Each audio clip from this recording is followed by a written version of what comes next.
بەناوی خوای بەخشندەی میهرەبان، سڵاو و ڕەحمەتی خوای پەروەردگارتان لێبێ. بینەران و بیسەرانی خۆشەویست، خۆمان بە خۆشحاڵەزانین لە یەکەم ڕۆژی جەژنی قوربانی پیرۆز پێتان دەگەینەوە.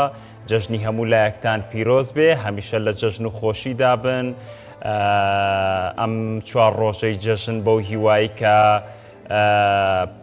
لەگەڵ پابەندیە تەندروستیە خۆپارێزیەکان هەمیشە بەو هیوایی کە جەژنە پیرۆزە و گەردن ئازادی لە یەکتر بکەن. لەم دۆخە نە هەموارەدا پێویستە هەموو لایەک لە ڕۆکۆمەڵایەتیەکەوە جارێکی تر دڵی یەکتر خۆش بکەینەوە، گەردنی یەکتر ئازا بکەین بەو هیوایی کە هەموم دۆخەش کە لە هەرێمی کوردستان بوونی هەیە تێیپەڕێنین. لەگەڵ هاوکاری زۆر خۆشەویستم کاکە جەلال ئەمڕۆ لەگەڵتانە بین بۆ پێشکەشکردنی بڕکە و بابەتەکان. کاکە جەلال جەژنە پیرۆز بینەرانی عەزیز، سڵاوی خوای پەروەردگارتان لێبێت. جوانترین پیرۆزبایی جەژنی پیرۆزی قوربانتان پێشکەش دەکەین. بە ناوی خۆم و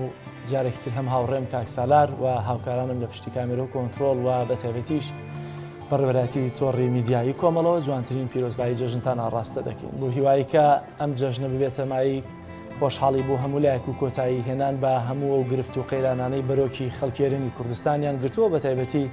کۆتایی هێنان بە ڤایرۆسی کۆرۆنا کە ئێستا بەداخەوە وای کردووە کە بە جۆر لە جۆرەکان جەژنیان لێ تێکداوین و خەڵکانێکیش تووشی ئەم ڤایرۆسە بوون لە ماڵۆن بۆ هیوایی کە خوای گەورە شیفای بەخێریان بۆ بنێرێت. ئەمڕۆ لە خزمەتتانین بە پێشکەشکردنی بەرنمەیەکی تایبەت لە پەیامی ڕۆژەوە لەسەر جەژن کە دیارە لە سێ ڕۆژی جەژندا ئێمە هەرچەندە جەژنی قوربان خۆی 4 ڕۆژە، بەڵام ئێمە 3 ڕۆژمان تایبەت کردووە بە بەرنامەی جەژن. لە خزمەتتانین بە هەندێک بڕگە و بابەتەوە. بابەتی یەکەمیان ئەمڕۆ قسە لەسەر ئادابەکانی جەژن دەکەین، ئەگەرچی ئێستا هەندێک ڕێوشوێنی تایبەت گیراوەتە بەر و لە هەندێک شوێنی شەتەنانەت مەراسیمەکانی جەژن بەڕێوە نەچووە لە هەرێمی کوردستان لەبەر ڤایرۆسی کۆرۆنا، بۆیە پێویستە بزانین ئادابەکانی جەژن لێرە دەبێم جارە چۆن بەڕێوە بچن. جیاواز لەمەش دیارە ڕووماڵی شار و شارۆچەکانمان هەیە لەوەی کە بزانین بەڕێوەچوونی مەراسیمی جەژن و گەردن ئازادی و ئەو محیبەتی کە لە نێوان خەڵکدا هەیە لە شەقام و سەرکۆڵانەکاندا چۆن دەگوزارێت جەژن بەگشتی و هەروەها تەورێکی دیکەشمان هەیە کە ئەمە میوانداری هونەرمەند هەیە من پێنجوێنی دەکەین کە لەگەڵمانایە و چەند هونەرێکی یا چەند گۆرانێکی تایبەتمان پێشکەش دەکە، بەڵام ئەومان لەبیر نەچێت پرسیار و وەڵاممان هەیە خەڵاتی تایبەت بۆوانەی کە وەڵامی ڕاست بەدەستێنن بۆمان داناون. بۆیە ئەو کاتێک کە ژمارە تەلەفۆنەکانی پەیوەندیەکان لەسەر شاشەی پێیان دەردەکەون، ئێوەش دەتوانن بە تەلەفۆن وەڵامی ڕاست بەدەست بێن و بەشدار من لەو پێشبڕکەی کە ئەمڕۆ هەمانە ئینشاءڵڵا. خۆی جەژنی ڕەمەزانیش تا حدێک ئەچۆڵی پێوە دیارە بەزەم جەژنە یەکەم جارە لە هەولێر، چونکە هەولێر زۆرتر کۆمەڵایەتی ترن لە هەموو شارەکانی تر، پابەندە بۆ مەراسمایی بەڵە بە تایبەت لە مەراسیمە ئاینیەکانە. ئەم دۆخە واشی کردووە بۆ هیوایی کە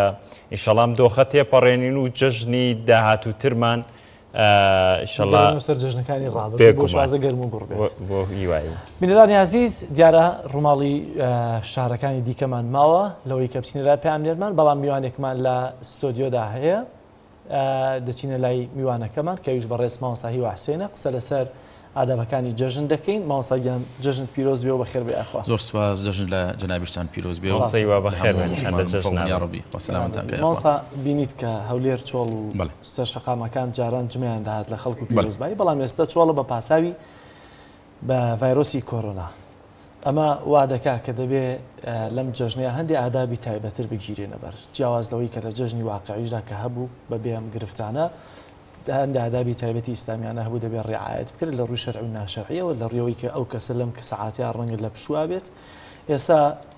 گرنگترین ئادابەکانی جەژن کامانن؟ بسم الله الرحمن الرحيم، الحمد لله والصلاة والسلام على رسول الله وعلى آله وأصحابه ومن والاه. دووبارە جەژن پیرۆزە لە جنابتان و لە هەموو مسلمانانەکەم داواکەین لە خوای پەروەردگار بکاتە مای خێر و خۆشی بۆ هەموو مسلمانان و ئەم جەژنە کۆتا جەژنی نەخۆشی و ناخۆشی و تەنگ و چەڵەمە بێت. ئینشاءڵڵا بۆ جەژنی ئایندەمان ئەم بەڵاو موسیبەت و نەخۆشیە لەسەرمان لاچوو بێت. ئێمە وەکو مسلمان دوو جەژنمان هەیە، جەژنی ڕەمەزان و قوربان. ئەم دوو جەژنە دەستکردی خۆمان نییە، دەستکردی مرۆڤەکان نییە. ئەگەر لە ئەدیانەکانی ترا خۆیان ڕۆژێکیان چەند ڕۆژێکیان دانابێ وەکو جەژن و خۆشی ئێمە خوای پەروەردگار ئەم دوو ڕۆژەی بۆ داناوین وەکو جەژن و ئەم دوو ڕۆژەی بۆ گێڕاوین بە شەعیرەیەک. ئەنەسی کوڕی مالیک ڕەزا و ڕەحمەتی خوای لێ بێ فەرمێ کاتێک پێغەمبەر عەلەیهی السەڵات وەسەلام تەشریفی بردە شاری مەدینە بینی مەدینەیەکان دوو ڕۆژیان هەبوو جەژن و شادیان تیا ئەگەڕا. پێغەمبەر عەلەیهی السەڵات وەسەلام فەرمووی ئەمە چییە ئەم ڕۆژانە؟ وتیان قوربان ئێمە لەم ڕۆژانەدا جەژن و شادی تیا ئەگەڕین.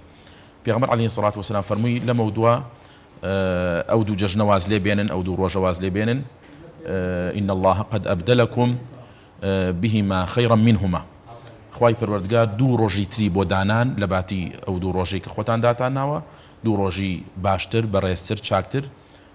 يوم الأضحى ويوم الفطر جەژنی قوربان و جەژنی ڕەمەزانە. ئەم دوو ڕۆژە شەعیرەی ئیسلامە دوو ڕۆژن کە دروشمن لە ژیانی ئینسانی موسڵماندا نابێ پێکی بخا مەگەر اللهم ڕۆژێکی وەکو ئەمڕۆ ڕۆژگارێکی و ئەمڕۆکە ئەم نەخۆشیە بڵاو بۆتەوە بە هەموو عالەم مبتەلا و گیرەوە دۆبوون بەدەستیەوە. ئەمەش مانای ئەوە نییە شەعیرەکان دوا بخرێ یان پەک بخرێ ئەگونجێک بە شێوەیەکی تر ئەم شەعیرانە بەرزڕادی ڕەنگە دڵنیامەوە وای کردووە کە خەڵکێکی زۆر ینی لە ماڵیشەوە خۆشیان نەگۆڕن مەگەر ئەوەندە خواردنەکە دروست ئەوە شتێکی زۆر خراپە. تو ئەگەر باسی ئەوە بکەی ئەم جەژنە ئەگەر بیانوەک هەیە بۆ کۆرۆنا هەیە جەژنانی ڕابردوو ژوا بووە ئەنی خەڵکی وا هەبوو توێتی ئیتر وەخەی جەژن هاو سێ ڕۆژ چوار ڕۆژ لە ماڵ بخۆم ئەخەوم ئیسراحەتەکەم هەر بەخەو بە بێتاقەتی لە ماڵەوە بردوێتە سەر تێکەڵاوی خەڵک نەبووە نا ئەوە شتێکی خراپە. ئێمە باسی لە کۆرۆنا بینێ دەرەوە جارێ جەژن جارێ واتایەکی جەژن واتای سوپاسگوزاریە بەرامبەر بە نیعمەتەکانی خوای پەروەردگار. جەژنی ڕەمەزان سوپاسگوزاری خوای پەروەردگارەکەی لەسەر ئەوەی کە یارمەتی دای مۆفەقی کردی لەسەر مانگێک عیبادەت. جەژنی قوربان سوپاسگوزاری خوای پەروەردگارەکەی لەسەر مەراسیمی حەج و لەسەر ئەوەی کە لەم دەڕۆژەدا کە ئەیام العەشر ڕۆژە گەورەکانی ساڵە سوپاسی خوای پەروەردگارەکەی. ئەمە واتایەکی جەژن. واتایەکی تری واتای ئینسانیە تۆ بێت لە جەژندا ڕحم و خۆشەویستی و ئولفەت و سۆز دروست بێت لە بینی خەڵکیدا ینی ناگونجێتەوە بەخەو بەبێتاقەتی و لە کونجی ماڵەوە دابنیشی بەوە جەژنەکە بەریتە سەر. واتایەکی تری جەژن مثلەن یارمەتیدانی دەوڵەمەندەکانە بۆ فەقیرەکان دەستگیرۆییان بکەن چۆن دەوڵەمەندەکان خۆیان بەو شێوە خۆشە جەژن ئەکەن با فەقیرەکانیش وەکو ئەوان جەژن بکەن و دەستگیرۆی ئەوان بکەن. ئەمە لە ڕۆژگاری کۆرۆنادا ئەگونجێ بە شێوەیەکی تر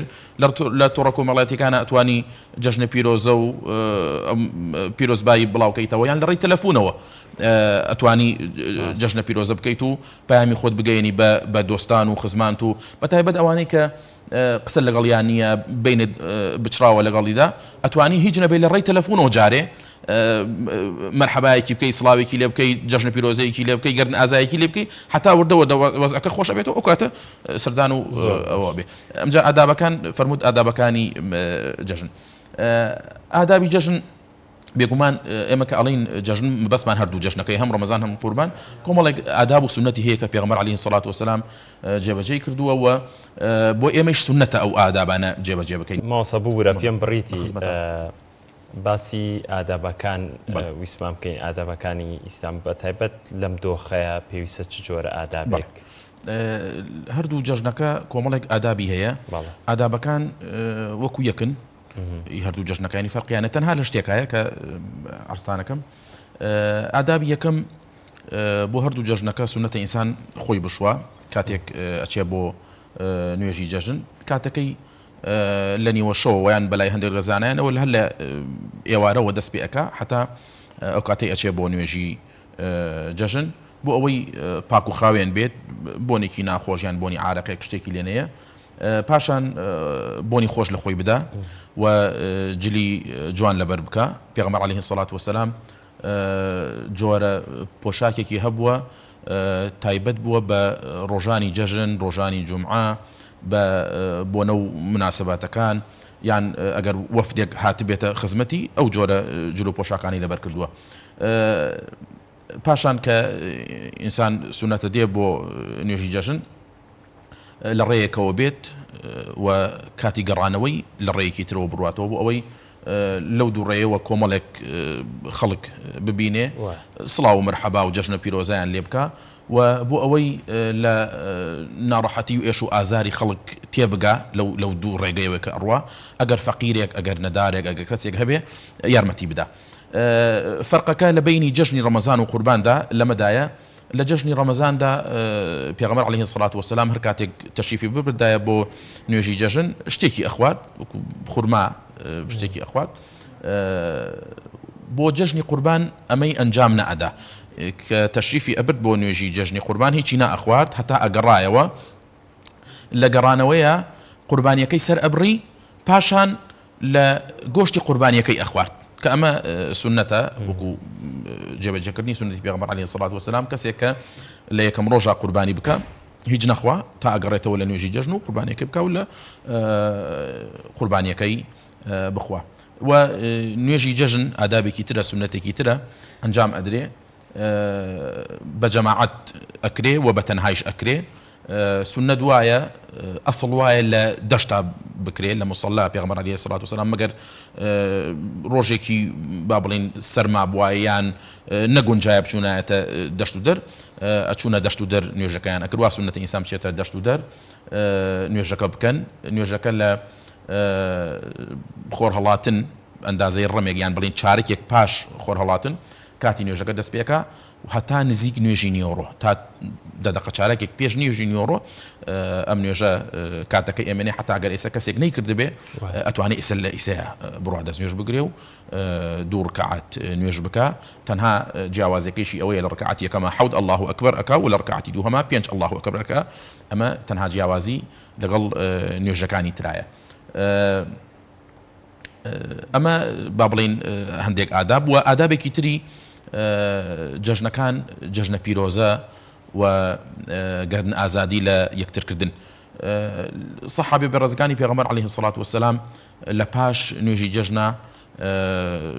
پیرۆزەیان لە یەکتری ئەکرد و دوعای خێریان بۆ یەکتری ئەکرد و داوای گەردن ئازادیان لە یەکتری ئەکرد کە ئەوەش بۆ ئێمە سونەتە بە هەمان شێوە جەژنە پیرۆزە و سەردانیکردنی یەکتری بەتایبەت کەسانێک کە نەخۆش بن کەسانێک کە زیاتر پێویستیان بە دڵنەواییکردنە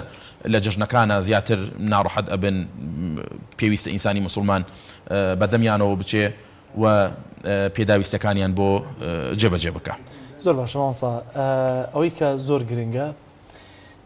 ئایا گرنگترین ئامانجەکانی ناو جەژن ئەوەیە کە باسی لێبوردەیی دەکرێت چۆن ئەم دەرفەتە بخوازینەوە بۆی کە لێبوردە بین بەرامبەر بەو کەسی کە دڵی یێشاندوین یا خۆت گرفت و ناکۆچێکمان لەگەڵیا هەبووە ئەمە چێتە چوارچێوە یاداوەکانیشەوە بەڵێ بێگومان خوای گەورە فەرمێ وەلیعفوا وەلیەصفحوا ئەلا تحبون أن يغفر الله لكم ئێوە چاوپۆشی لە هەڵە و پەڵە و کەم و کوڕی یەکتری بکەن ئایا پێتان خۆش نییە خوای پەروەردگار لێتان خۆش بێ گرنگی جەژن لەوەدایە کەسێک خراپەی لەگەڵا کردووی تۆ چاکەی لەگەڵا بکەی گرنگی لەوەدایە کەسێک دەنگی لەگەڵادا بڕیوی تۆ سڵاوی لێ بکەی گرنگەکەی لەوەیە تۆ داوای گەردن ئازادی لێ بکەی تۆ چاوپۆشی لێ بکەی یعنی تۆ ئەگەر ئامادە باشی ئەوە تیانە بێ چاوپۆشی لە کەسێ بکەی لەوانەیە هەڵەیەکی زۆر کەمی هەر زۆر بچووکی کرد بێ بەرامبەرت ئەی چۆن داوا لەخوا ئەەکەی ئەو هەموو گوناه و تاوانت هەیە بەرامبەر بەخوای پەروەردگار و داوای لە خۆشبوونیشی لێکەی بۆیە ئینسان دڵی پاک بێ دڵی ساف بێ لێبوردە بێ بەرامبەر بە خەڵکی ناگونجێتۆ بە ڕق و کینە و بە دڵێکی پڕ ڕقاویەوە لەم ژیانەدا بژی جەژنەکان هەرو فرسەتێکی باشن بۆ ئەوەی لەگەڵ دەوروبەردا ئاش بیتەوە ئەو خۆشەویستی و ئولفەت و برایەتیە دروستکەیتەوە لەگەڵیانە لەوانەیە ئەمە ئاخر جەژن بێ خوا ئیزانێت ئێمە بگەینە جەژنێکی تر کە دەمانگیان زەمانی ترە خوا ئیزانێ ئەگەینە جەژنێکی تر بۆیە با جەژنەکان بە هەلو فرسەت بزانین دڵمان پا بکەینەوە بەرامبەر بە یەکتری لە یەکتری ببورین تا خۆی پەروەردگاریش لێمان ببورێ. ماوەسا بێگومان پێغەمبەری خوا سەڵسەلام بۆ هەر جیل و بۆ هەر کەسێک جۆرێک مامەڵەی کردو بە تایبەت لە جەژنانە دەوترێت تایبەت جەژنی مناڵانە ینی لێرە لە کۆمەڵگەی کوردەواری وا نای بردووە. پێویستە وەکو تاکی مسلمان چۆن مامەڵە لەگەڵ مناڵی شا بکرێت چکە لە پەروەردەیە بەشێک لەوانی کە ناو براوە مناڵە لە ئیسلامە چۆن ئاماژە بەمە کراوە. دنیای مناڵ لەگەڵ دنیای گەورەکانە فەرقی هەیە. ئێستا ئێمە بە شێوەیەک سەیری جەژن ئەەکەین، مناڵ بە شێوەیەکی تر سەیری جەژن ئەکا بەوەی بە خواردنی خۆش، بە جلی جوان، بە جەژنانە، بەوەی بڕوات بۆ یاریکردن، بۆ گەشتکردن. ینی مناڵەکان بانی خێنێ ناو دنیای خەم و خەفەت و کێشەکانی خۆمانەوە. بۆ نمونە خێزانی وا هەیە تەعزیە هەبووە، ناخۆشیەکی هەیە، دووبارە لە جەژنە تەعزیە دائەنێتەوە، نۆ جەژنە دائەنێ سەرقەبران و بەڵێ سەرقەبران و دەرگادا ئەخا، خەفەت دای ئەگرێ، خواردن دروست ناکە، جل ناکرێ بۆ مناڵەکانی، خۆی ناگۆڕێ. ئەمە کارێکی حرامە، کارێکی ناشەرعیە. ڕۆژی جەژنەکانی ئێمە ڕۆژی وەک پێغەمبەر صلی الله علیه و سلم فەرمێ ڕۆژی خواردن و خواردنەوە و ذیکر و یادی خوای پەروەردگارە، ڕۆژی خۆشی دەربڕینە، ڕۆژی تەعزیە و خەمباری و ئەوانە نییە. مناڵیش چ تاوانێکی هەیە، چ گوناهێکی هەیە تۆ بێی تەعزیە و خەفەتبارێکی خۆشت بسەپێنی بەسەر ئەوە؟ ینی کارێکی حرامە ئەو کارانە کە ئەکرێ، بێبەریە لە شەرعی ئیسلام. ئەگەر تەعزیەشت هەبووە، ئەگەر خەم و خەفەتیشت هەیە، ئەگەر هەر بەڵایەکیشی بەسەر هاتووە لە جەژنا وەلای بنێ و ڕۆژێکی خۆش وە بەرهێوێنە و دڵی مناڵەکانت خۆش بکە. ئەوە لەگەڵ ئیسلامە ئەگونجێ. زۆر باش مامۆستا، لەسەر قوربانیکردن ئەگەر بە کوفتی قسەیەکی لەسەر قوربانیکردن، ئەگەر کەسێک تا یاسەنیەتی نهێنا بێ ئێستاتوانێت نیەتی لێ بێ؟ بەڵێ بێگومان قوربانی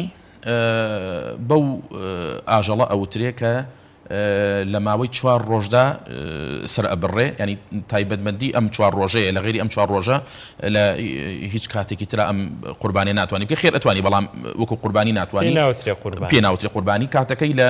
پاش نوێژی جەژنەوە دەست پێ، پێش نوێژی جەژن ئەگەر سەر ببڕێ ئەوە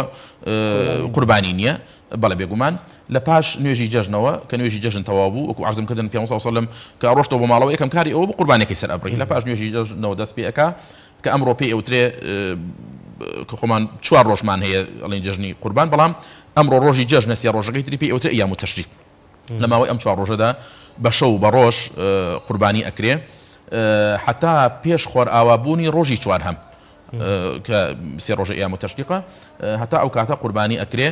ئەگەر کەسێک تا ئێستا نیەتی هەبووە و قوربانی ئەکا ئەوە زۆر باشە، نیەتیشی نەبوو بێ لە ئیستەوە با نیەتی هەبێ، کەسێک بەتایبەت کە خوای گەورە ماڵ و سەرۆتێکی سەر و سامانێکی یاوەتێ، با لە ئیستەوە نیەتی هەبێ قوربانی بکە. ئەم ساڵ کە ئێمە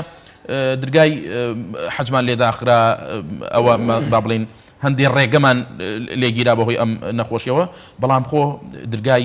قوربانیکردن، ڕێگەی قوربانیکردن ماوە. لە ڕێی قوربانیکردنەوە خۆت نزیک بکەوە لە خوای پەروەردگار. لە جەژنی ڕەمەزانە چۆن زەکاتی سەرفترەکە دانراوە بۆ فەقیرەکان، لە جەژنی قوربانیشە بە هەمان شەو قوربانیکردن دانراوە. ینی تۆ ئەتوانی لە ڕێی قوربانی و لە ڕۆی بەخشینەوەی گۆشتەکەەوە یارمەتی فەقیر و هەژاران بدەیت. بۆیە خێرێکی گەورەیە قوربانیکردن. بێگومان ببوورە دەوترێت تا ئێستا بەشێک لەو کەسانەی کە قوربانیان ئەنجام داوە خراپ لەوە حاڵی بوون، دەوترێت قوربانی دابەشەکە بەسەر دەوڵەمەند و هەژارە. بەڵام بەشێک لە مامۆستایان ئەم ساڵ من گوێم لێیان بوو کە قوربانی دەبێت بدرێت بە هەژار. تا چەندەم تایبەتمەندیە دیاری کراوە بێ بەس بدرێ بە هەژار؟ نا، قوربانی نەزر بەلای هەندێک زانایانەوە فەرموون تەنها بێ بۆ فەقیر بێ، نابێ بدرێ بە دەوڵەمەند، چونکە لە مڵکی خۆت دەرەچێ و بۆ مڵکی فەقیر و نابێ بە دەوڵەمەند. ئەمە نەزر زانایان بۆ چونیان وایە، هەندێکیش فەرموون فەرقی فەقیر و دەوڵەمەند ناکرێ. بەڵام بۆ قوربانی مادەم قوربانیەکە سونەتە، نەخێر بەشی فەقیر و دەوڵەمەندیشی لێ ئەدرێ. بەڵام ئەگەر تۆ بێ یارمەتی فەقیرەکە زۆرتر بدەی لە جیاتی ئەوەی کیلۆیەک ئەنێری بە ماڵە دەوڵەمەنە کە ئەو پێویستی پێی نییە بۆ کیلۆ گۆشتە بەڵام لە جیاتی ئەوە تۆ 2 کیلۆ 3 کیلۆ بنێرە بۆ ماڵە هەژارەکە کە ئەو زیاتر پێویستی پێیەتی بە گۆشتەکە چون هەیە لەوانەیە مانگێ 2 مانگ بێ گۆشتی نەخواردەوەی دەوڵەمەنەکە زۆر پێویستی پێوە نییە کە قوربانیە ئەوش ناگونجێت تۆ دراوسەیەکت هەیە لەبەر ئەوەی دەوڵەمەنە جایکەیتەوە قوربانی بۆ نەبێ یان خزمێکی دەوڵەمەنە هەیە نەخێر بەشی دەوڵەمەنیشی لێبەرن بەشی فەقیریشی لێبەرن حتا ئەگەر ماڵێکیش دراوسێتە حتا ئەگەر مسلمانیش نییە ئەتوانی لەو قوربانی بۆی بەری بەڵکو تۆ لە ڕێ ئەو قوربانیە کۆ بۆ ئێبەی ئەو حب و خۆشەویستی ئیسلام چێتە دڵیەوە و ئیمان بهێنێ قوربانی بۆ فەقیر و دەوڵەمەن و بۆ خزم و بۆ بێگانە و بەڵام بکو عەرزمکردن ئەگەر بۆ فەقیرەکان زیاتر بنێری بەڵێ باشترە شتێکی ئەوەی بۆ بەرەکە هیچ نەبێ حتا مانگە 2 مانگ دوای جەژنیش ئیسفادەی لێ بکە زۆر باشە مامۆستاگیان لە کاتمانگرتی زۆر سپاس نەسیحەتەکان و ڕێنماییەکانت سپاس دەکەین موفق بن سەر کۆڵبوون سپاس دەکەین.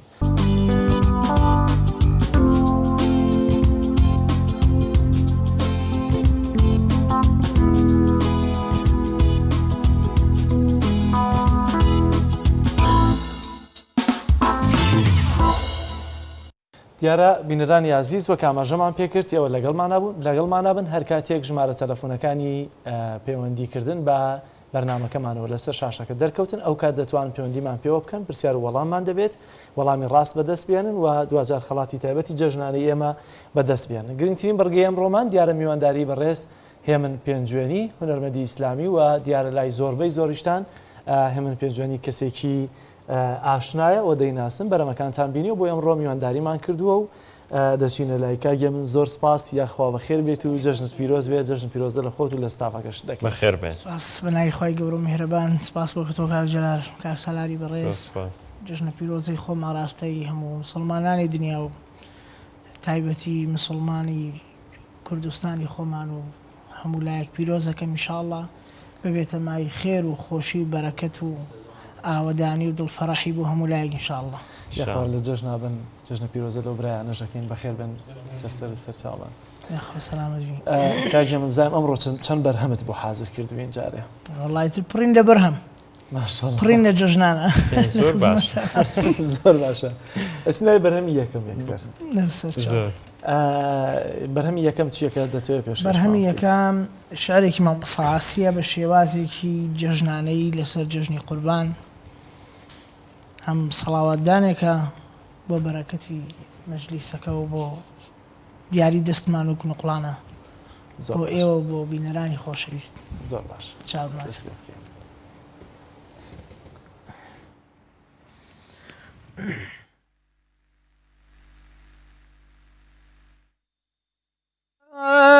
رزوم کە گیانمکەم بە قوربانی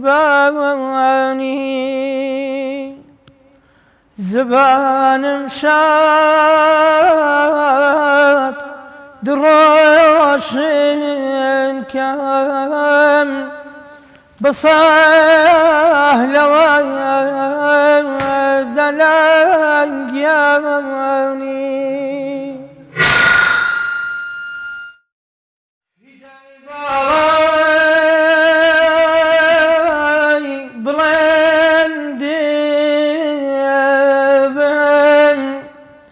دڵێ سەروی گوڵستانە بەسەرگەردی جەمالت بن دڵێ خورشیدی تابانە ئیشارەت کەم لە بۆ کوشتن بە پەنجەی شێوە شیرینە بڵێ هەدمەم سمی مەمەرگێت سبايني جاجني قربانا نخوش بوم شفا بيم قول كرام فرمو كبونك بوني أو عام براي جسمك چزای سر خوش مستوانا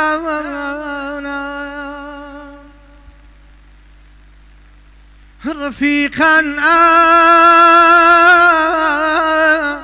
رزوم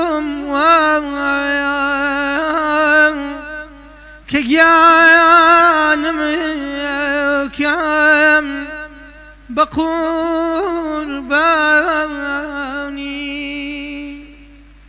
زبانم شاد دل روشن کم بسهل دنا گیانی ئەی دەنگە نەڕسێ کاکێ من زۆر سپاس کاکێ من بەدەر لە حەز و خولیە جۆری گۆرانی وتن بێگومان ڕەبتە بە دەنگەوە بەڵێ تۆ چ کاتێک زانیت ئەم دەنگەت خۆشە تا بێتە ناوم بوارەوە کاک سالارجان ئەڵبەتە من هەر بەدەر لەوەیش کە بێمە سەر شاشە و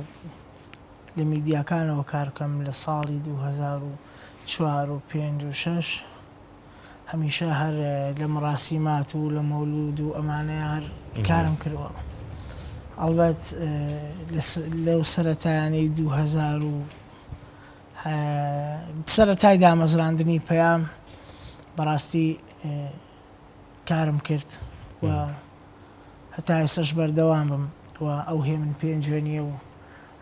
ئەو کارانی کە من کردومە یعنی بەڕاستی خۆم بە قەرزاری کەناڵێکی میدیایی ئیسلامی وەک پەیام و حیزبی کۆمەڵ ئەزانم چکە بەڕاستی ئەوان لە ڕێی شاشە جوانەکەیانەوە لە پەیامەوە لە سەرەتای دروستبوونی پەیامەوە من دەرکەوتم ئەڵبەت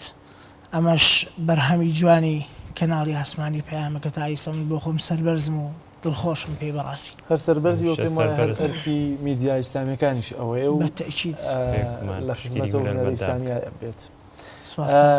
لەگەڵ جەژنەکان ناچۆڕن ئێستا ڕۆیەوە لای خۆتانەوە کە هاتوون جەژنتان چۆن بووە وڵاهی مامە جەلال من خۆم هەر عادەتی جەژنم زۆر پێخۆش نییە هەر خۆم بۆ خۆمە لە ئەزەلەوە جەژنم بەس بەیانیەکەی لەگەڵ خانەوادە و خێزانی خۆمە پیرۆزبایی و نانم خواردووە و ئیتر چوومەتە دەرەوەی شار بەڕاستی چکە زۆر لەگەڵ جەژنانە بۆ من چۆن پێشتریش باش خۆ گۆڕیوە چون پێشتر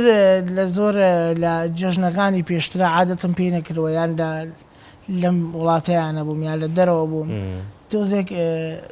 بۆ من نابوو لە دەرۆژبی جەژنێک نییە لەگەڵ یادابنیشی هەر بۆ عادەتە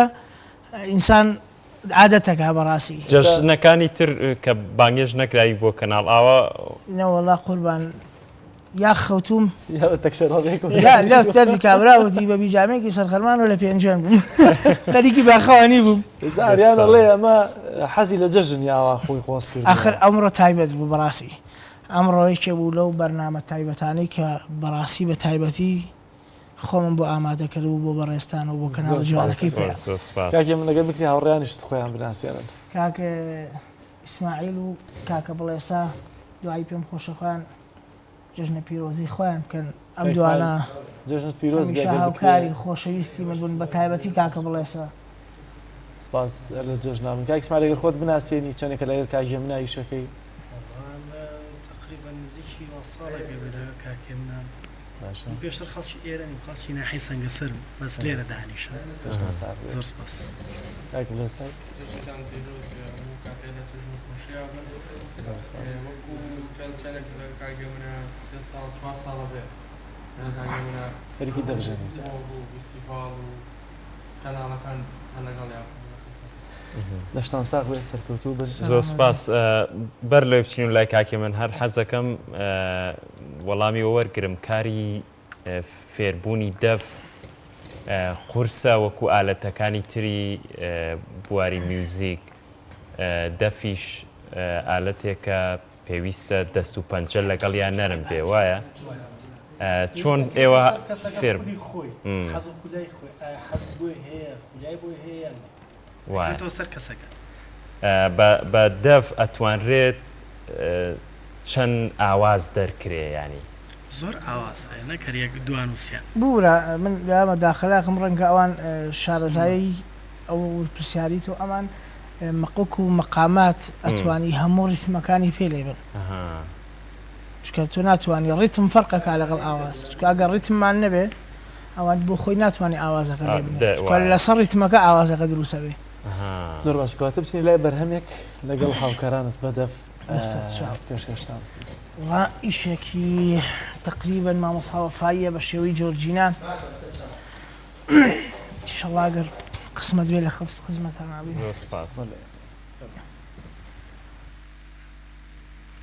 گریام و پارامەوە پیر جوابی نەدەمەوە گریام و پارامەوە پیر جوابی نەدەمەوە وەختی جوابی دامەوە ئێش نامە بەلامەوە وەختی جوابی دامەوە ئێش نامە بەلامەوە نەخۆش و دەردادارم ئاخەگیان لە کەلامەوە نەخۆش و دەردادارم ئاخەگیان لە کەلامەوە هەتم بابوونەی خاڵێ تووشی داوی زولفت بووم تیرێکی ناباڵە بووم نامزانی دانە و داوایە دەورێکی ناباڵە بووم نامزانی دانە و ناوایە لە دەردی بێ دەرمانی کاوتومە سەرگاردانی بە جوابی لەن تەڕانی چی بکەم جەرگم بڕاوایە بە جوابی لەن تەڕانی چی بکەم جەرگم بڕاوایە گریام و پارامەوە پیر جوابی نەدامەوە وەختی جوابی دامەوە ئێش نامە بەلامەوە وەختی جوابی دامەوە پێش نامە بەلامەوە نەخۆش و دەردادارم ئاخەگیان لە کەلامەوە نەخۆش و دەردادارم ئاخەگیان لە کەلامەوە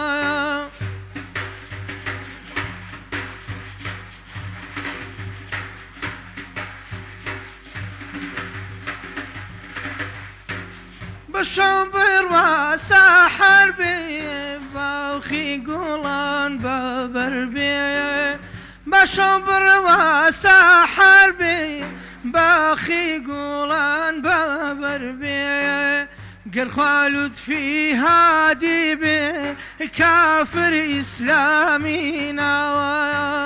گەرخوا لوتفی هادی بێ کافر ئیسلامی ناوە گریام و پارامەوە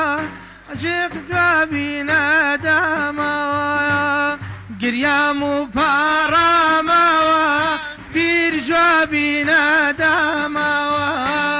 وەختی جوابی دامەوە ئێش نامە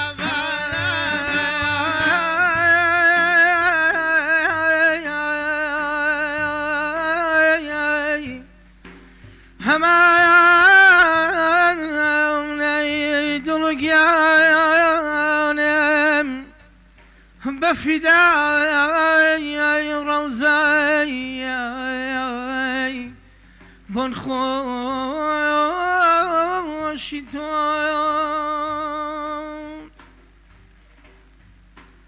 خۆشە خۆشە چەندە خۆشە وەختە لە بۆت بمرم خۆشە خۆشە چەندە خۆشە وەختە لە بۆت بمرم بە قیامەت هەڵسێیا نەبی دامێنەکە و بگرم بە قیامەت هەڵسێیا نەبی دامێنەکە و بگرم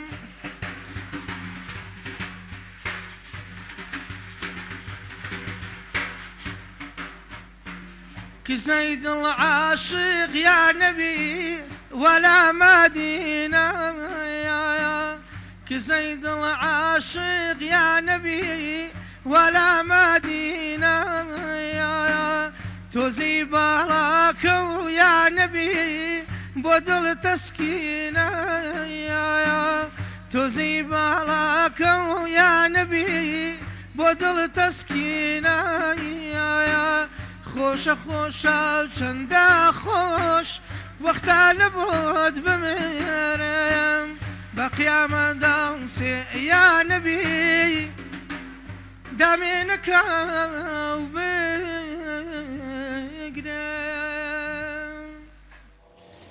ئەی دەنگە نەرسێکا کێ من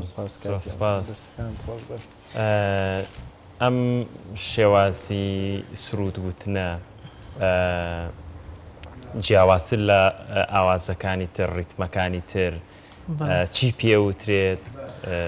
حەزەکەین کاک سالار ئەم ئوسلوب و شێوازە خانەقاییە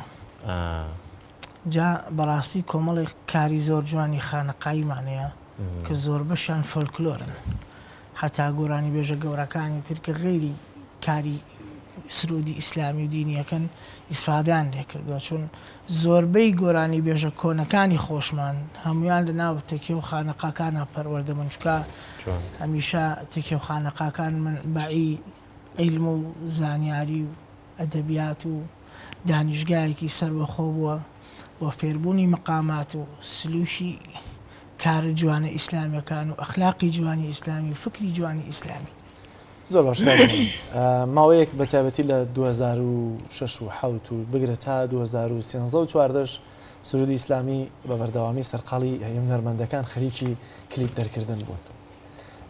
ئێستا 2000 کلیپی تازە چی هەیەەوە بەرهەمی تازە چی هەیە کە بە شێوازی بەتابەتی کلیپیش بڵاوت کردبێتەوە وڵاهی ڕاستیەکەی کلیپێکی تازە لە دوای ئەوەی کە ئەو کارە جوانانەی کە لە کەناڵی پەیام بۆم کرا پێم وابێ یەکدانە کاری ترم هەبوو ئەزیزم ڕۆحی شیرینم کە لە دەرەوە خۆم کردمویان بە کەناڵەکان ئیتر کارێکی ئەو تۆ نەبووە بەڵام ئێستا خەریکی کارێکم کارێکی ڕۆحی و کارێکی ڕیتمیە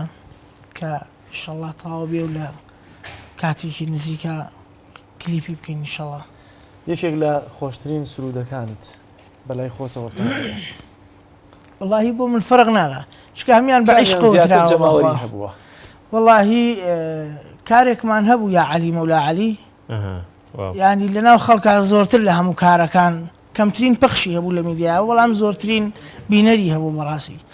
چون تەواو بە عیشقەوە ترابوو خەڵکێکیش ئەمڕۆ وشەی سادەی ئەوێ ئەمڕۆ خەڵک لە مناجاتی مەحوی تێ ناگا لە مناجاتێکی سادە و ڕەوان تێبگا کە پێی خۆشە ئەحساسی وەری بگرێ زۆر باشە ئێمە دوو پەیوەندی تەلەفۆنیمان لەگەڵە وەکو هاوکارم کاک جەلال وتی کە دەتوانن لە دوای دەرکەوتنی ژمارەی تەلەفۆنەکانی کەناڵی ئاسمانی پەیام پەیوەندی بە بەرنامەکە بکەن ئێمە پرسیارمان دەبێت دوجار خەڵاتیشمانە بێ بۆ کەسانی وەڵامەکانیان ڕاستە بێت لە ئاکرێەوە شیرین خانمان لەگەڵا دەبێت شیرین خان سڵاوی خوا لێ بێت وەر لە جەژن و خۆشیدا بن جەژن لە ئاکرێت چۆن بەڕێوە چوو هەر لە جەژن خۆشیابی ئەزی جەژنێ لەوا و لەتەوایە کاردەر و کارمەندت کەناڵی ئاسمانیە پەیام پیرۆز بکەم میوانەوە پیرۆز بکەم لە خۆدای مەزن دەخوازم هەمووی ڕۆژتەوە هەر جەژن و خۆشی بن ئینشەڵڵا زۆر سپاس ئینشەڵڵا تۆش هەر لە جەژن و خۆشیابی یەکەم پرسیارمان خەریکە لەبەر یەکەم کاکەجەڵ بۆیە یەکەم دەوڵەتی ئیسلامی ناوی چی بوو کە فەرمانڕەواکەی کورد بوو؟ اختیارەکان دەرناکەون با دەوڵەتی سامانی، دەوڵەتی فاتمی، دەوڵەتی ئەیوبی. دەوڵەتی ئەیوبی. دڵنیای؟ بەڵێ. زۆر باش. مستحب كم وقت تايوانديون في كيف تلك شركة تايواندي كانت زحمة زينا ببورە خات و شیرین وتە چی؟ بله بێژم حەز کەم تایواندی پتر بهێنە وەرگتن چەندی گەلت زەحمەت بهێنە وەرگتن وەختێوان تێگەیشتم ئەو کاکە جەلال زۆر لە ئیشکالی لە لەهجەیە وەرامێ بەڵام لە لەهجەی تر تێ ناگات بەڵە بەڵام دەڵێم زۆر بە زەحمەت وەردەگیری ڕاستەکەی لۆدێکی زۆر لەسەر هێڵی تەلەفونەکانمانەیە بە داوای لێبوردنەوە ڕاستەکەیەوە لەبەر لۆدەکەیە گەرنا ئێمە بە خۆشحاڵیەوە پەیوەندەکانیەوە وەرەگرین. شیرینخان زۆر سپاس بۆ پەیوەندەکەت. دووەم پەیوەندیمان کاکە جەلال سندوسخان لە چەمچەماڵەوە. سندوسخان سڵاوی خوا لەبێت. سڵاوی خۆی گەورە لە ئێوەش دەستخۆشی بەرنامەکەتان لێتم. زۆر سپاس سندوسخان جژنی تۆر پیرۆز بێت هەر لە جەژن و خۆشیاوی لە چەمچەماڵ جەژن چۆن گوزەرا؟ بەڵێ جژن لە سەردەم کارمەندانی کەناڵی ئەسمانی پێیان پیرۆز ئەەکەم لە ئێوەی بەڕێز و بە خێراتنی میوانەکەشتانەکەم. زۆر سپاس. زۆر سپاس وەڵا جژن ئەم جەژنا سۆزێ زۆر زۆرکەزە لە چەمچەماڵ بەهۆی ئەم بارودۆخەی کەسیایە زۆر زۆرکردا سەردانیکردن کەمەوە بووە بەهۆی ڤایرۆسی کۆرۆناسە. بەڵێ پرسیارەکەی سندوسخان سیرکە پرسیارەکە یەکسەر مەگۆڕە ڕۆ سەر پرسیاری یەکەم. خۆ نەمگۆڕیوە جارێ وتومە پرسیارم کەم ئاخر لەبەرێ نازانم گوێبیستی پرسیارەکە بووی کە لە شیرینخانمان کرد. وڵای پرسیارەکانتان زۆر گرانە ئەبێ هاوکاریەکمان بکەن ئەو بەڕێزەی ژووری کۆنتڕۆڵ سعات زۆری نۆ بوو تەلەفۆن فرۆتی پرسیارەکان مەنۆت ئەو خواردنەوە بەجددیۆت ئەو خواردنەوە نییە. نانە ئاسان ناسانن بۆ تەڵێمەوە پرسیارەکە یەکەم دەوڵەتی ئیسلامی ناوی چی بوو کە فەرمانڕەواکەی کورد بوو؟ دەوڵەتی سامانی، دەوڵەتی فاتمی، دەوڵەتی ئەیوبی. حەقە ئەختیارێکم بۆ لابند و ئەختیار بمێنێتەوە. خۆ نانا سێ اختیاریە هیچ لەسەری هەیە تۆ لە نێوان کام و کامیان بۆ نمونە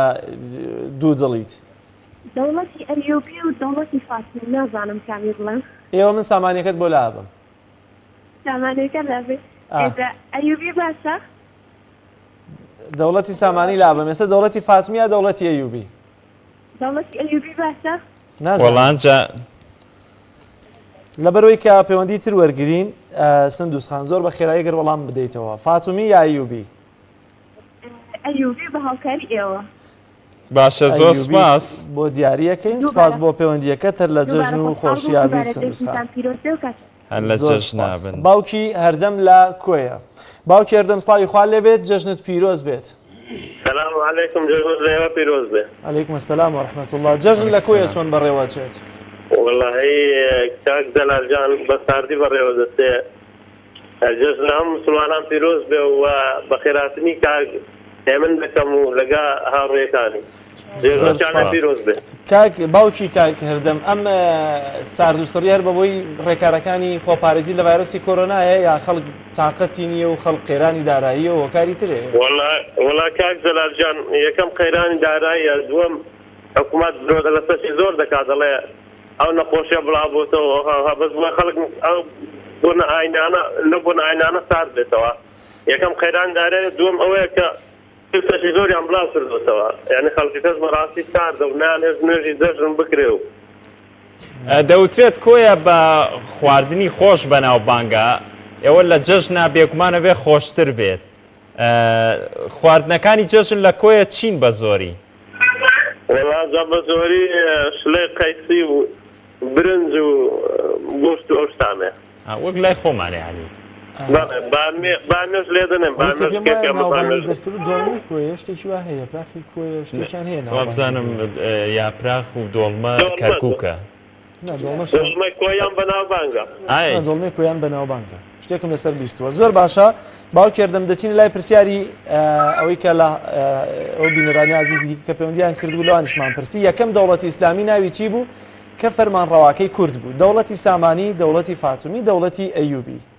دەوڵەتی ئەیوبی کاکزەلا زانیاری لەسەری هەیە هەر لەسەر ڕای کامێک زانیاریم هەیە زۆر نابەڵام وا بۆی دەچم دەوڵەتی ئەیوبی بێ دەوڵەتی ئەیوبیت بۆ تەسبیت کەین تەواو بەڵێ زۆر باشە باوکێردم سپاس بۆ پەیوەندیەکەتە لە جەژن و خۆشیابیت پەیوەندیەکی دیکەمان هەیە لە سلێمانیەوە ئاشناخان سڵاوی خوا لێ بێت و جەژنت پیرۆز بێت هەر لە جەژن و خۆشیابی ئاشناخان لەبەرەوەی کە دەمەوێت هەم دەرفەتی هەبێ بۆ میوانەکەمان بۆی کە بەرەمی زیاترمان پێشکەشکا بۆ هەم بینەرانی عزیزش کە بتوان پەیوەندی زیاتر بکەن ئاشناخان ڕاستەخۆ دەچمە سەر پرسیارەکە یەکەم دەوڵەتی ئیسلامی ناوی چی بوو کە فەرمانڕەواکەی کورد بوو دەوڵەتی سامانی فاتومی ئەیوبی ئەگە تۆزە دەنگت بەرزکەیتەوە ئاشناخان ئەیوبی زانیاریت لەسەر پرسیارەکە هەیە بەگشتی زانیاری مێژوویە تۆزێ هەر مێژووی کاکە جەلال ئێمە لە مەکتەبیشە تووسە لە مێژووە ئیشکالمان هەبوو ئەم دەوڵەتۆم ساڵە و هەمیشە دەموت باشە شتێک تێپەڕیەوە بۆچی دووبارە باسی دەکەنەوە ئاخر لە واقعدا هەمیشە سیاسەتیش سوود لە مێژوو وەردەگرێت هەر ئەبێ هەموو کەسێ سوود لە مێژوو وەرگێ ئاشناخان زۆر باشە ئێمە لەبەر کەمی کات زۆر سپاس دەوڵەتی ئەیوبیت بۆ جێگیرەکەین زۆر سپاس بۆ پەیوەندێکات دەچینەوە لای میوانەکەمان تاڵبم بینەرانی عزیز لە نێوان دەرەوەکانی بەڕێزی من پێنجوێنی جارێکی دیکە دێنەوە لای پەیوەندی تەلەفۆنەکانی ئێوە بۆی کە دەمانوێت لە سوود لە دەرفەت و کاتەکە وەرگرین زۆرترین پەیوەندیە و زۆرترین بەرهەمی بەڕێز کاکە من پێنجوێنیتان پێشکەش بکەین کاکە من بەرهەمێکی دیکە چیت بۆ حاضر کردوین تۆڵێ پڕین لە بەرهەم بۆیە ئیدی دەرفەتی پێ و دەبێ خزمەتانم بەسەر لەیەمەوە شعرێکمان هەیە شعرەکەی خۆمە تقریبا شێوازە مقام و بەستەیەکە بەڵام بەبێ ئیقاع و دفا لە خزمەتانە سپاس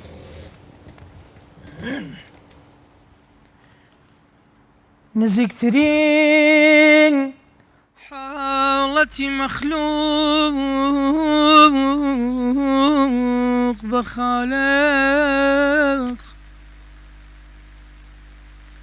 نزیکترین حاڵەتی مەخلوق بە خالق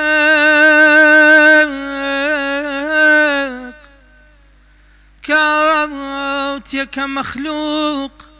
دەم بە زیکری محەممەدە خوشبختی غلامی که به اخلاص و تباوی لبر پی آلای وستاوی محمد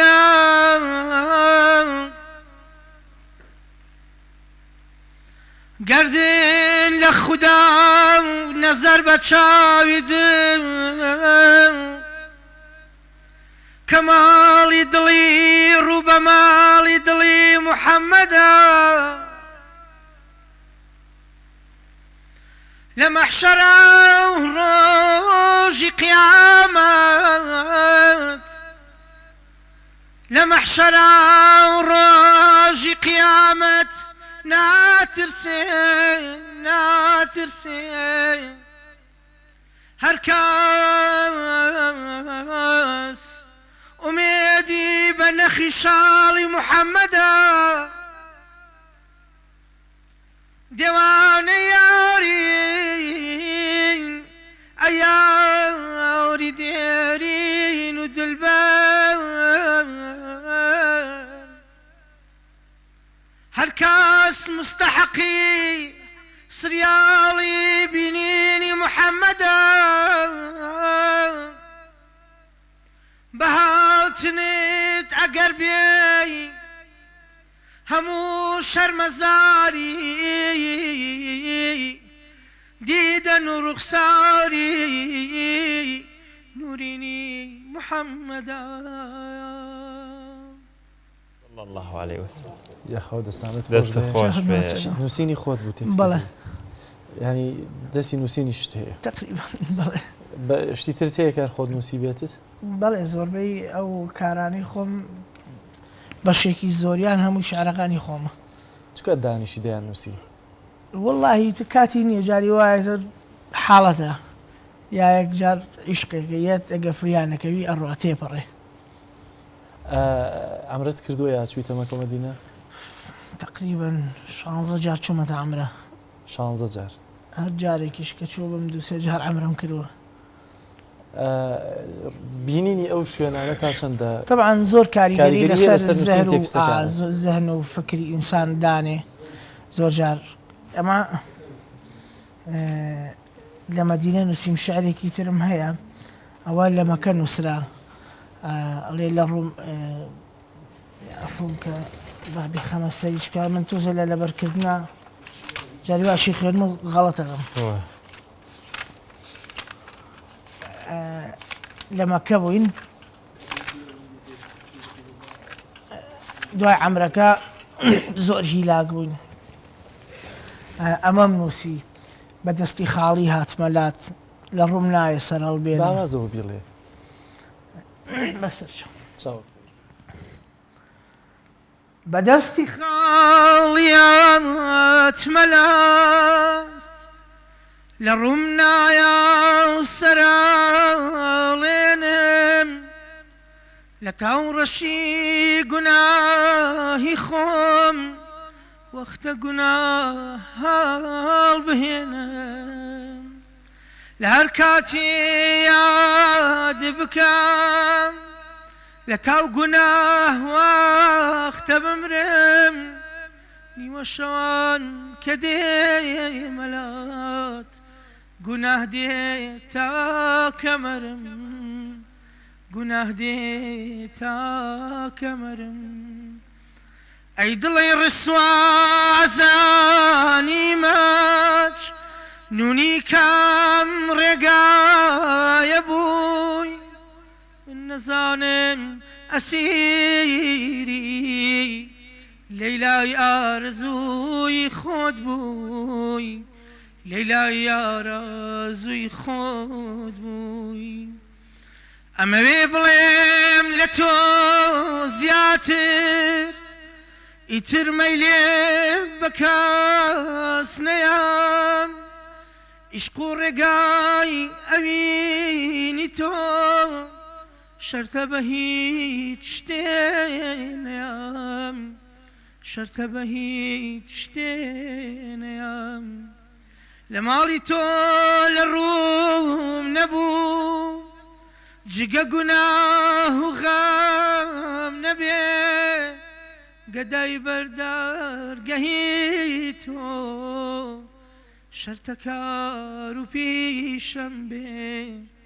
شەرتە کار و پیشەم بێ بەدەستی خاڵیات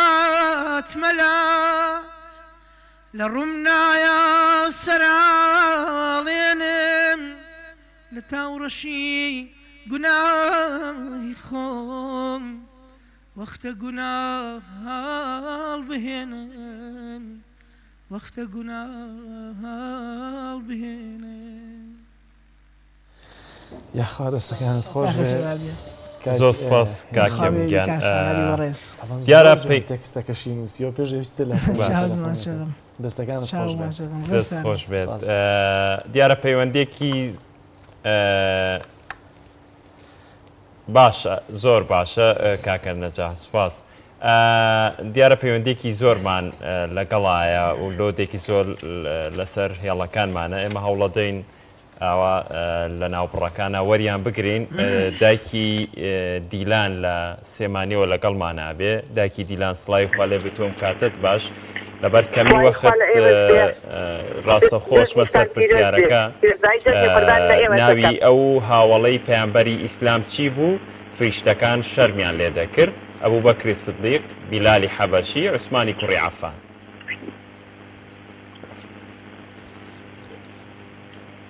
دایکی دیلان بەڵێ پەیوەندیەکەمان لەگەڵ دایکی دیلان دیارە چفاوە نەقڕاوە خۆی زەحمەت نەبێ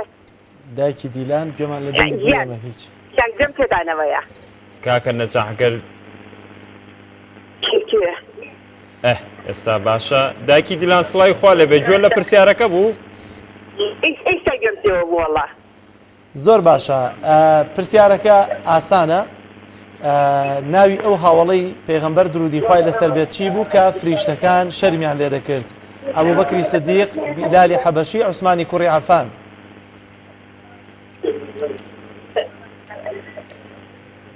داوای دووەم بێت کێ بێت دووەم یعنی بیلالی حەبەشی بەس یارمەتیشم بەس زۆر بە ناڕەحەت وەرەگیرێت یارمەتی دەدەین بیلالی حەبەشی لابە لە نێوان دوو اختیارەکەی تر دانەیەکیان هەڵبژێرە عوسمانی حەبەشی کێ عوسمانی کوڕی عەفان عوسمانی کوڕی عەفان باش بەڵێ تەواو نایگۆڕیت دایکی دیلان نایگۆڕیت باشە دەستەکانت خۆش بێ هەر لە جەژن و خۆشیابی دایکی دیلان زۆر سپاس بۆ پەیوەندیەکەت پەیوەندیەکی دیکەمان لەگەڵە لە کەلارەوە کاک شەماڵ سڵاوی خوا لێ بێت و جەژنت پیرۆز بێت باش و درێژایی جژن یەکەم ڕۆژی جژنی پیرۆزی قوربان لە ئێوە لەسەر لە سەرمەندانی کەناڵی ئەسمانی پەیامەکە زۆر سپاس هەر لە جەژنابیت شەماڵ هەر لە جەژ نابن پرسیارەکەمان دەڵێ ناوی ئەو هاوڵەی کە مەلایکەتەکان شەرمیان لێ دەکرد کێ بوو ئەبوو بەکری سدیق بیلالی حەبەشی عوسمانی کوڕی عەفان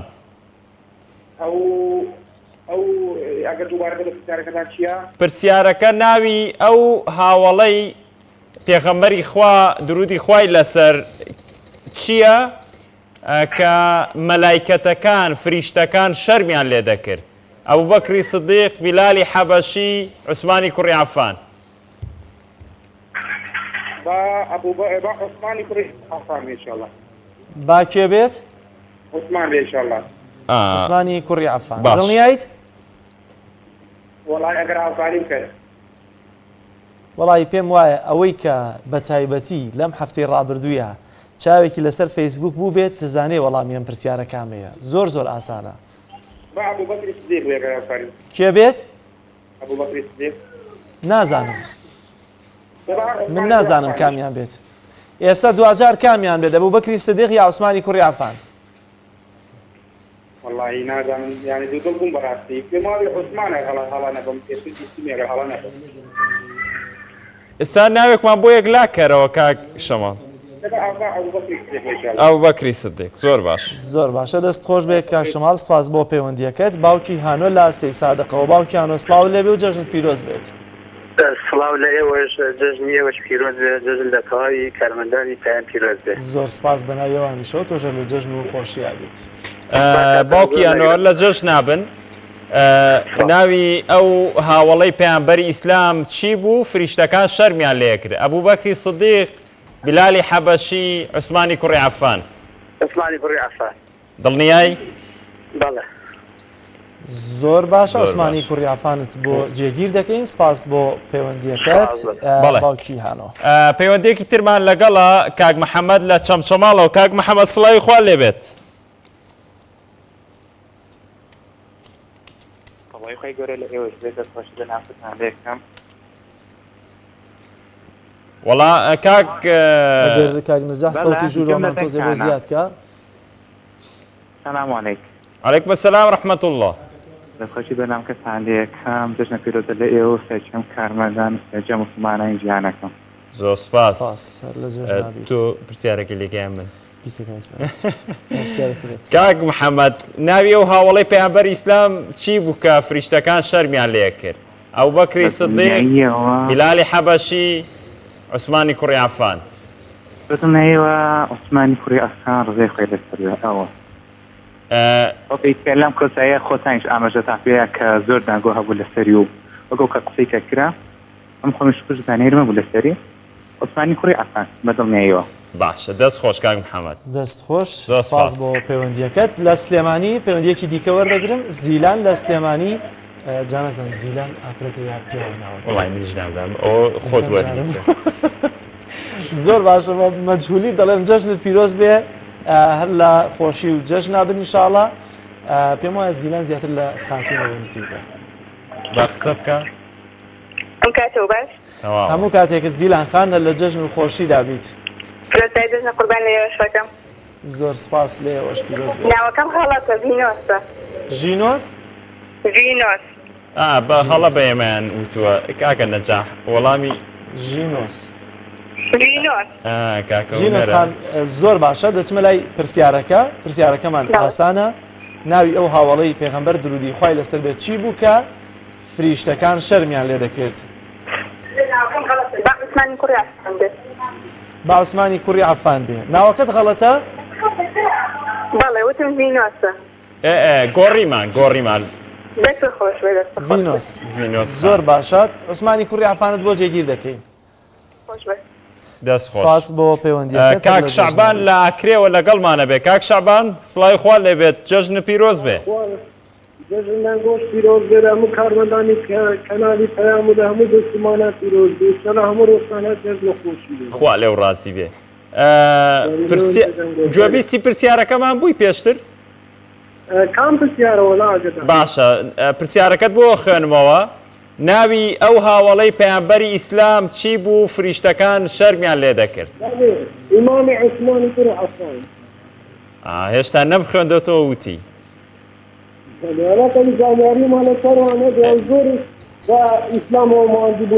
زۆر باشە یعنی لەخوا بە زیاد بێ یا ڕەبی سەرکەوتو و سەرفراز و شعبان زۆر سپاس بۆ پەیوەندیەکەت بینەرانی عزیز دێنەوە لاتان بۆیە بە دیار پەیامی ڕۆژەوە بمێننەوە دەچینەوە لای میوانەکانمان بەڕێز کاک هێمن پێنجێنی کاگە من سپاس دەکەم با ئەو پەیوەندیش وەرگرین کاکە چەلال ببوورە باوکی باش وانییە کاکە نەجاح باوکی باش لە چۆوە باوکی بەهشت و بەخشین لە پێنجوێنەوە باوکی بەهشت و بەخشین سڵاوی خوا لێ بێت و جەژنت پیرۆز بێت لە پێنجوێن جەژن چۆن بەڕێوەچێت ئەمڕۆ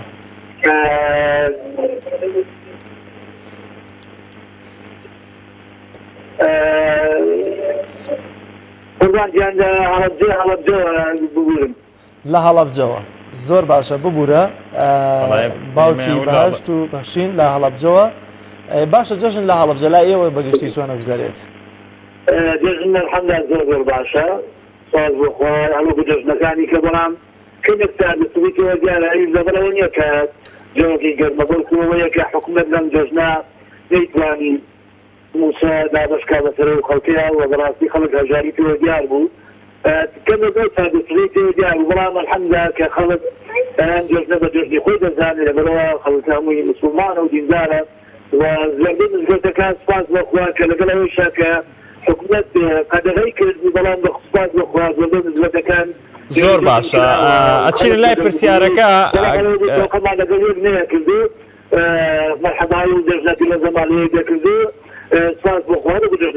زۆر باشە لۆدێکی زۆرمان لەسرە بەداوای لێبوردنەوە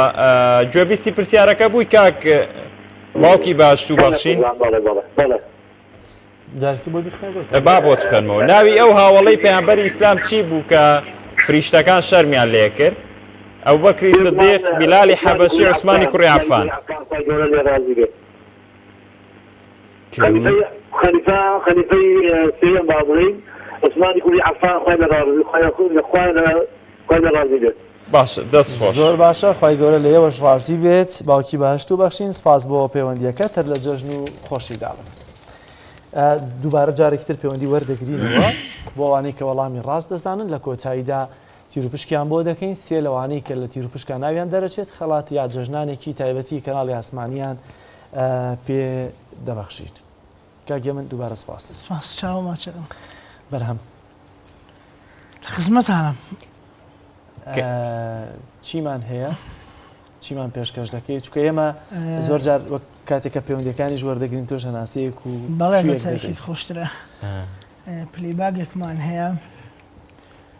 پلەی باگەکە کارێکی ئەحساسیە شارەکەی هەم ئاوازەکەی خۆمە شتێکی حەزینی و کارێکی ئەحساسیە بۆ کۆچی برایەکی بچکۆلم کە لە ڕەمەزان ئاوافاتی کرد نووسیوە ئیشەڵڵا جێگەی باشتر گەورە سەبووریەوەش بە ئیشەڵڵا ئەلبەت داوا لێبوردنم لە خانەوادەی بڕێزمەیە چون لە وەختێک لە شعرەکەی ئاڵێم جەژن ناکەم بەڵام ئەمڕۆ بە خۆشی کەناڵی پەیام و بیوانارەکەی ئێوە جلم لەبەر کرد و جەژنم کرد هەڵبەت دەبێت ئەوان لە گەورەی خۆیان لە منی قبول بکەنەوە شتا ئینشاءڵڵاوە دڵنیان بای هەندش تێگەشتون هەم لە عینی پیرۆزی ئیسلام چون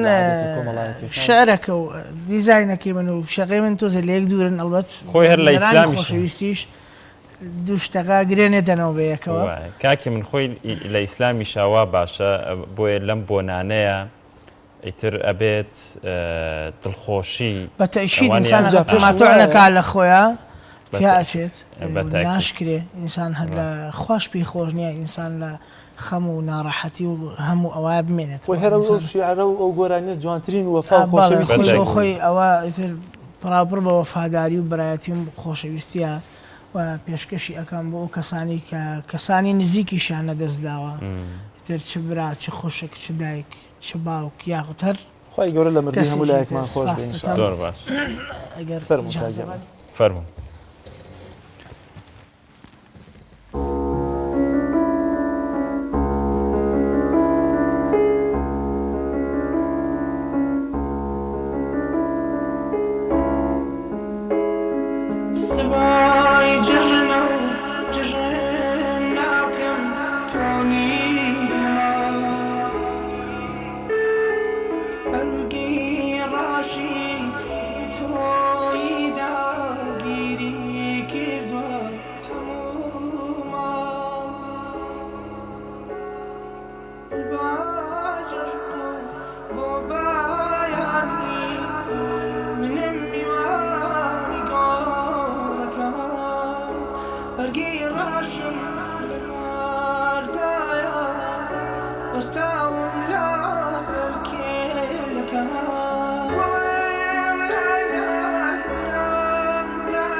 دەست خۆش بێ کاچ من بۆی وای خی گەورە لە مردی هەموو لایەکمان خۆش بێ و هەمیشە ئەو ناخۆشیەکە ئینسان دێ بەسەریا سەبری باشی دەوێ و دەبێت تامان لە شێئسلامی بامە تێپەڕێنین بۆی جەوی بۆ دروستکەینەوە بەرهەمەکانی ترمان باسی پێشکەشکە جژنانەی دەبێت بەتاکیت کاکێ من ئێستا دۆخی هونەرمەندانی ئیسلامی باز لە هونەرمەندانی گشتی نەکەین بە تایبەت قورسترە بێگومانم لەوە ئێستا دۆخی هونەرمەندانی ئیسلامی و هونەری ئیسلامی لە چه ئاستێکایە؟ کاک سالار بە تایبەتی ئەمڕۆ لەو زلوفە ناخۆش و لەو قەیران و لەو هەموو میحنەت و نەخۆشی و ئەوانەیە هێشتا خەڵک بەڕاستی تیونی کاری ئیسلامین بەڕاستی خەڵک ڕۆحێتێکی زۆر جوانی هەیە بۆی کە دابنیشی گوێ بگرێ بۆی چون خەڵک بەڕاستی ئەمڕۆ پێویستی بە هونەری ئیسلامیە ئەمڕۆ پێویستمان بۆ ڕۆحێتە جوانە هەیە کە خەڵکێک لەناو ئەو هەموو زەحمەت و ناخۆشی ژیانە بەڕاستی گوێ هەڵەخا بۆ ئەوەی لە هەر شوێنێ بزانێ کارێکی هونەری یا مەولودێکە یان دانیشتنێکە یا مەجلیسێکی ئیمانیە زۆر بە تاسەوە چاوەڕێیەکە یعنی بەڕاستی خەڵک لەوە دەرچ و هونەری ئیسلامی ئێستا بەشان بەشانی هونەرەکانی تر کارەکە ئیمکانەتی باشتر هەیە میدیای باشمانەیە ئەمڕۆ خاستەن سۆسیال میدیامانەیە کە هەر کەسێ بۆ خۆی بڕۆ بزانە لە فەیسبووکە ئەوەندەی کە سوورەت و ئاەت و کارە هونەریەکان ئیسلامیەکان دابەزێ ئەوە گوێت لە گۆرانی تر زۆر بەکەمی ئەوێ ئێستا ئەمە لایەنەکەی کە دەواازەکە کراوەیە بۆتان بەتەشی تا چۆندە هونەرمەندیش خۆی دەبێ بەڕاستی بجوڵێ نابێ هەر چاوەڕێەوە بکە بە تایبەتی ئەوەمانان کە ساڵانێکە خەریکن پێیان بێ دەستان بگرێ گەر پێیان نهادی تۆ لە ماڵەوە دانیشی من چەند ساڵە لە دوای 2000 و توانم بڵێم 10 ساڵە بڕوا ناکەم چوارجار لەوانێ کاریشی من لە پێیان داوەزی بە یا کاریشان بۆ کردم بەڵام خۆم بۆ خۆم ئەکتیڤم زڵوفێ بوو تە لە کاتێک تا دەستەگرێوێت هێنێ ئیتر خۆتۆ تا قیامەت نایەت هەموو مانگەکەشی گۆڕیەوە گلەکەمان ئەنگلەیش بێلەوە وەکو ئەم بەڵام ئینسانە بێ خۆی ئەکتیڤ بێ ینی تۆ چاوەڕێی پێیان بی یا کەناڵێکی تربی یان مؤسسەیەبی یان مزگەوتێبی بڕوا ناکەم کەس ئەمە بکگەر خۆت ئەکتیڤ نەبی چەناڵی یوتوبەکەشت سبسکرایبی باشە تاکیید زۆر ئەمڕۆ سۆسیال میدیا کاری فەزایەکانیش تقریبا وە خەریکە ئەمین مەسحەکاتەوە ئەبێ ئینسان خۆی ئەکتیڤ بێ جا بڕاستی ئەمڕۆ دەستی بڵێ میدیا و کەسی پرۆفیشنەڵ و شاعیری زۆر باش و شتی زۆر باشترمان لە چاو ساڵانی پێشووترا هەیە ئینسان دەستی کراوەتەوە بۆ نمونە پێیان لەمە زیاتر چی بکە سەردەمێک ئیمکاناتی هەبوو من بە بیرمە 12 شەو بوو یەکێک لە کلیپەکان لە هەڵەبجە بۆیان دەکردی لە ناو سنەوەرەکان لەوێ بۆم خۆم ئەم ئێستا بۆ ئیمکاناتی مادی و تەکنەلۆژیایی پەیام هەم چکۆ وەزعەکە بەگشتی پێشکەوتنێکی باشتر دەخوازێ لەو ئاستایان نییە بەڵام خۆ دەکرێتی پێم پێشتری شەر ئیمکانەتێ بوو پێم وابێ بەڵام جوهدێکی باشتر هەبوو بە ڕۆحەتێکی جوانترەوە بە فکرێکی مۆدێرنانەی ئیسلامی جوان کارەکرا لە ناو پەیامە من بەڕاستی ئەڵێم بەڵام لەو ڕووی داراییەوە کاجەمەڵی لەوە ناکرێت کە زۆر پەیام خراپ ڕەنگە ڕێزم هەیە لەوانەیە مۆزەفی تیاابێ زیابێ حەقی ئەو مۆزەفە ئەم بە کەسێکی تر کە کاری هونەریەکە ئینتاجەکە چون کەناڵی پێیان پێشتر ئینتاجی هونەریە کرد چەنەها هونەرمەندی دروست کرد چەنەها بەرهەمی جوانی خستە سەر خەرمان و مێژوی هونەری کوردی کە هونەری ئیسلامیە بەڕاستی ئێستاش خەڵک شانازی بۆ کارانەوەکە زۆر جار سەلیقی ئەوێ ئیسلامێکی مۆدێرنیمانەوێ کە جارێکی تر ئیسلام بە شێوازێکی جوانتر بە شێوازێکی هونەر بە شێوازێکی قانونی و شەرعی دەرنەچین لە وەسفکردن گەینۆ بەگوێی خەڵک و خۆمانە من بیرمێ کاک جلال تۆ باشترە زانی بە تووڵێکی کەناڵی ئاسمانی پێیام کەیان و بۆ نمونە سبەی ئەوارە ئاهەنگێگەیە بە تووڵێک بە هەزاران کەسکۆ بوو ئەمە بەڕاستی کاریگەری هەبوو طبعا بەشێکی پێوەستە بە سیاست و گۆڕینی سیاست نامە ئێمەش بۆ خۆی سیاستە هونەر ئەوەندەی هونەرمەندەکان لە ڕووی سیاسی و پێگەی جەماوەریەوە کاریگەریان لەسەر خەڵکە کرد لە ڕووی ئەعلام و لە ڕووی پێگەی جەماوەری و کۆکردنەوە پێم وانە بوو خەڵکی سیاسی ئەو کارە بکە ئێستا زۆر باشە کاگێ من تەبانێکێکە لەو هونەرمەندانەی کە ئەمەی کە باسی دەکات لە 2009 هەمووی لە پێیان دەرکەوتووە کاری بۆ کرد جۆرێکە لە وەفاداری بۆ پەیامە زۆر سپاس دەکەن بۆ شانازیەکەم بە ڕابردوومەوە کە ڕۆژە لە ڕۆژان کارێکی سیاسی یان کارێکی ڕکلامی بۆ کەناڵی پەیامیا بۆ حیزبی کۆمەڵ یاخود هەر کاریشی ئاهەنگی یار هەرکاکی بابەتی مەولودی کە کراوە زۆر بە شانازیەوە ئێستاش باسیەکەم چون بەڕاستی هێ من پێنجێنی مێژوویەکی هەیە کە ئەمڕۆ کە ئەیبینن پێشتر هەر لەم شوێنە و لەم دەستگایە بۆ بەڕاستی خۆی نەکەر کاکێ من پێیام زۆر هونەرمەندی هاوکاری کردووە چ لە ڕووی ئینتاجی بەرهەمەکانیانەوە بەڵام ئەو وەفایە نابیندرێت لای هەمووی زۆر سپاس بۆ وەفایەت بۆ کەناڵی ئاسمانی پێیان بەبزانم بچینەوە لای پەیوەندی یان خۆت بچینەوە لای گۆرانیەکی دیکە نۆڵە کاک جەلال ئێوە هەر قساکەن و پێشکەشکارن ئێوە جێژنیشە بەس گۆرانیمان پێ نەڵێ گۆرانی پێداڵین سرودێکمان بۆ بڵێ سرود و گۆرانی هەڵەبجەی شتی خۆشی هەیە مامە جەلال مناجاتی زین چەند خۆشمانەی شێخانەی منتیقی هەورامان هەورامی دەنگی خۆشەوە من هەورامیم بەس دەڵێن لە دەنگەکەش لە هەورامی ناچی باش آخر دیتر ئەمە بە پێشکەشکار بینەرانی خۆشەویست ئێمە دەمکەینەوە من حەز ئەەکەم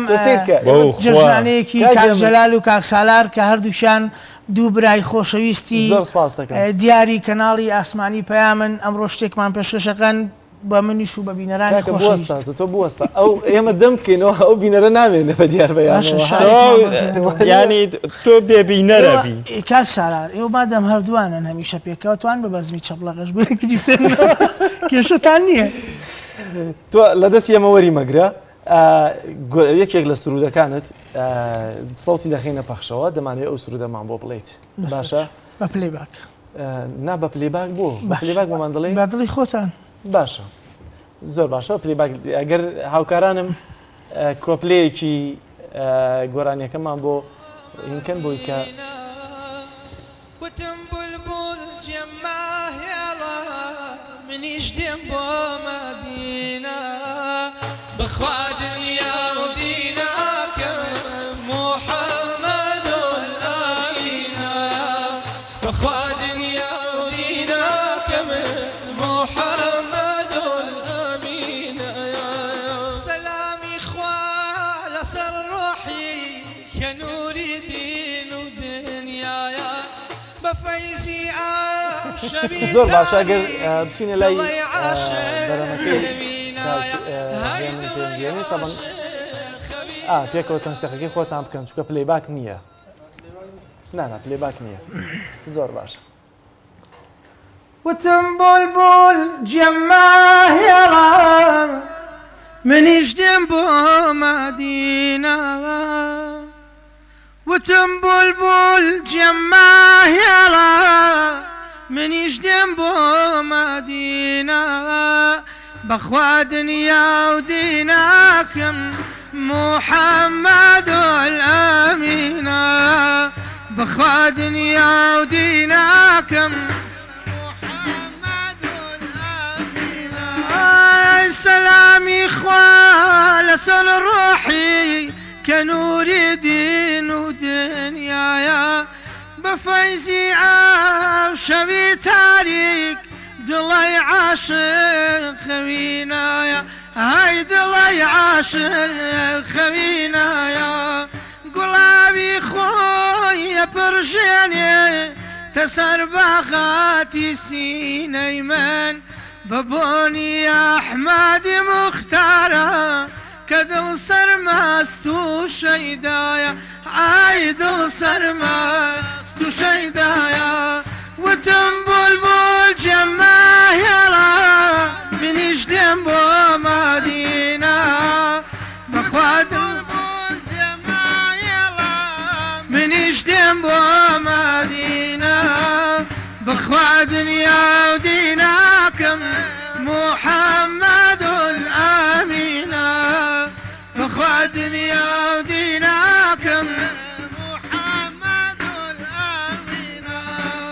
فرح بالي بسر شاري دلاك يا شام مبارك بيه سراسر غرقي عنواره كججني يا ديتايا اگر چی خول رومنایا سرم بابی ما درگاونت دلم خوشا كسوداي عشق بالاتم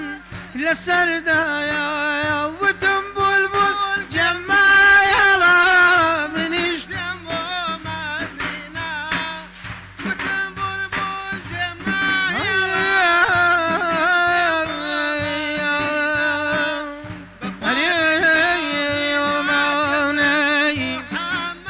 فخر عالم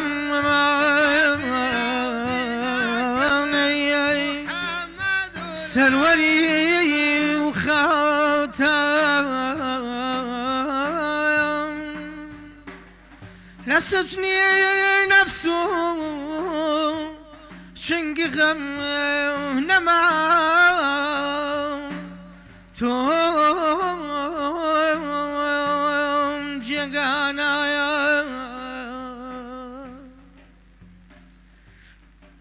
بفرياد مقرناي بچم بوك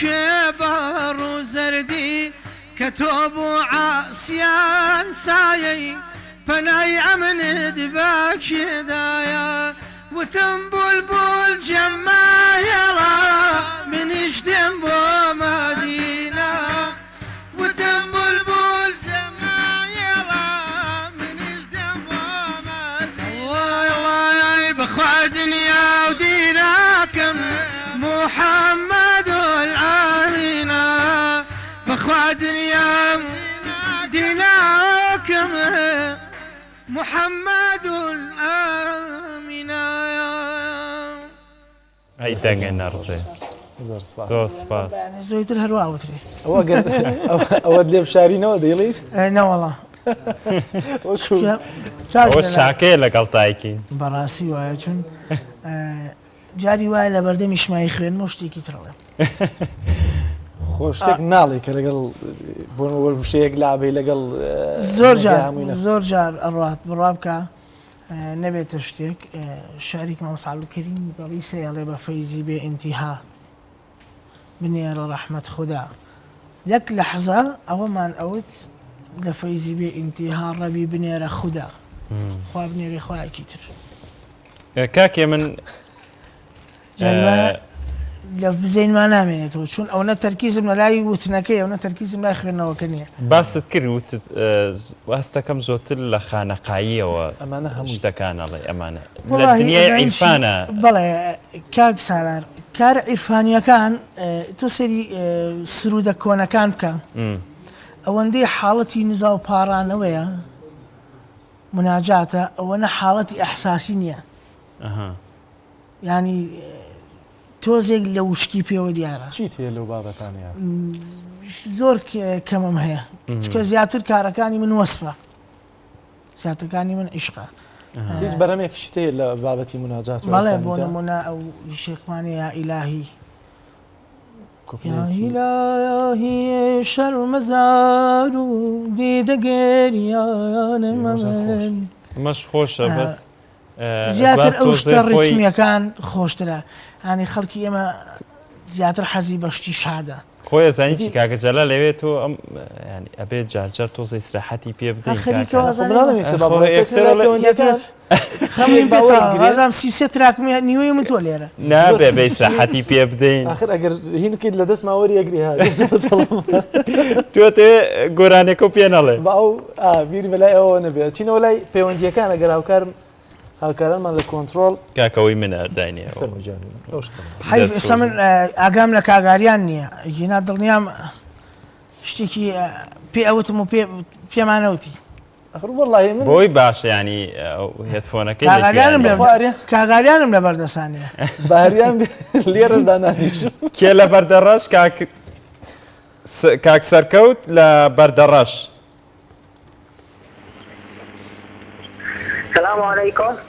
عليك السلام ورحمة الله كاك سركوت.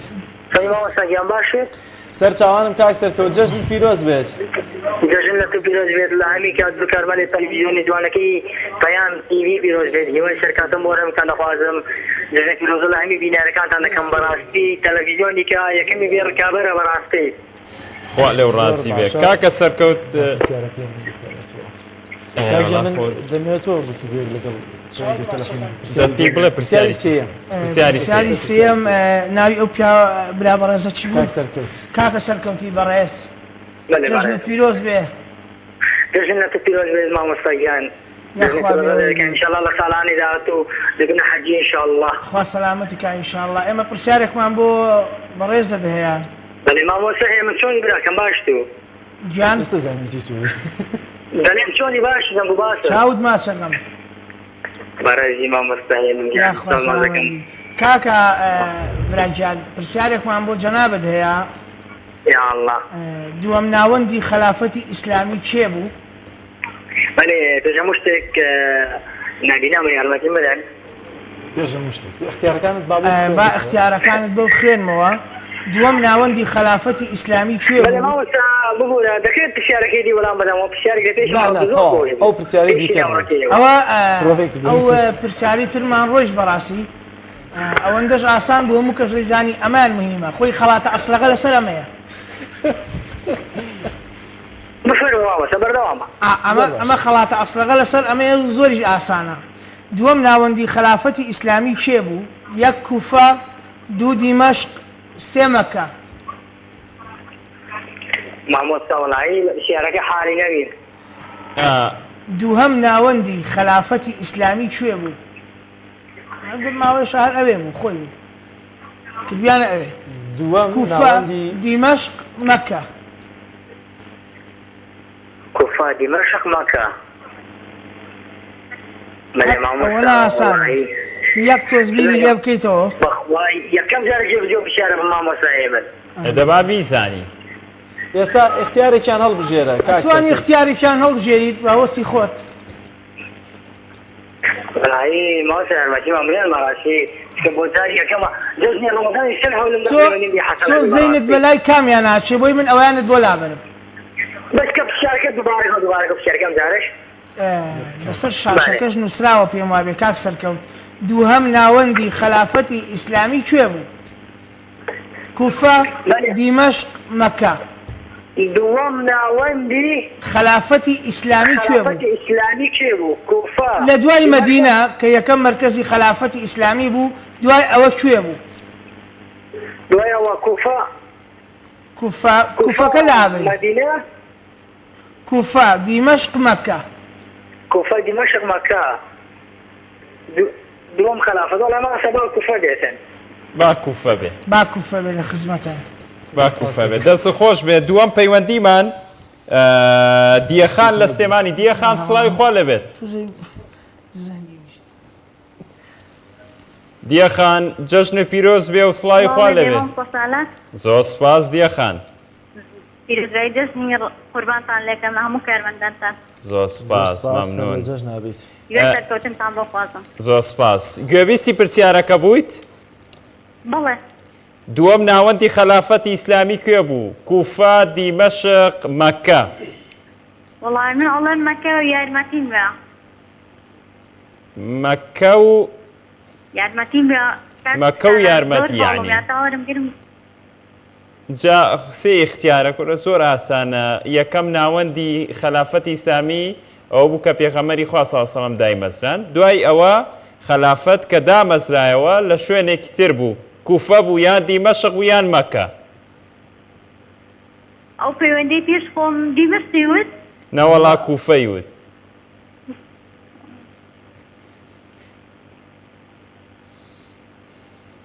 دەی دەبات دیمەشق بێ یارمەتیم دەکات باشە با دیمەشق بێ دیەخان زۆر سپاس دەرفەت کەمە زۆر سپاس ژیان لە چەمچەماڵەوە ژیان خان سڵاوی خوا لەبێت جەژنت پیرۆز بێت سڵاوی خوا لە ئێوەش بێت دەستم لە خۆشتان پیرۆز بێت ئەو بە خراپنی میوانە بەڕێزەکانی شتەکەم زۆر سپاس جەژنابی ژیان خان دەچمە لای پرسیارەکە دووەم ناوەندی خلافەتی ئیسلامی کوێ بوو؟ کوفە دیمەشق مەکە وەڵاهی زۆر زانیاریم لەسەر نەگەڕاوکاری بەڵام ژیان خان بەڵام کوێ؟ ژیان خان کوفە بێ با کوفە بێت دەرفەتی کام لە بەرەوەی کە دەرفەتمان کەم من ناتوانین زۆر لەسەرەوە بڕێن پێت پەشیمانت بکەینەوە بە کوفەت بۆ دیاری دەکەن سپاس بۆ پەیوەندیەکەت کوردستان لە سێمانیەوە لەگەڵمانە بێ سڵاوی خوا لەبێت و جەژنی پیرۆز بێ زۆر سپاس مەمنون هەر لە جەژن نابن لەگەڵ ئێوە پیرۆزبای جەژنی قوربانتان لێکەم هیوای سەرکەوتنتان بۆ خوازم بە خێراتنی میوانە بەڕێزەکانتان دەکەم زۆر سپاس مەمنون لەبەر کەمی دەرفەت پرسیارەکەت گوێبیست بووی؟ بەڵێ گوێبیستم بەس ئاسانکاریێکم بۆ لا نابن بۆ جا وەڵڵاهی هەمووی داوای ئاسانکاریەکە بۆیە نەمان کرد بە چوار اختیار لەبەرەوەی کە چەمپیۆنیەکمان ماوە بۆ ئەم پرسیارە مەکەکەیان بۆ لا دەبین دەمێنێتەوە لە نێوان کوفە و دیمەشق. باش ئەوە کاکە جەلال خۆی حسابەوە خەڵاتەکانی چۆن لای خۆی مەکەمان لا بردووە کوفە و دیمەشق.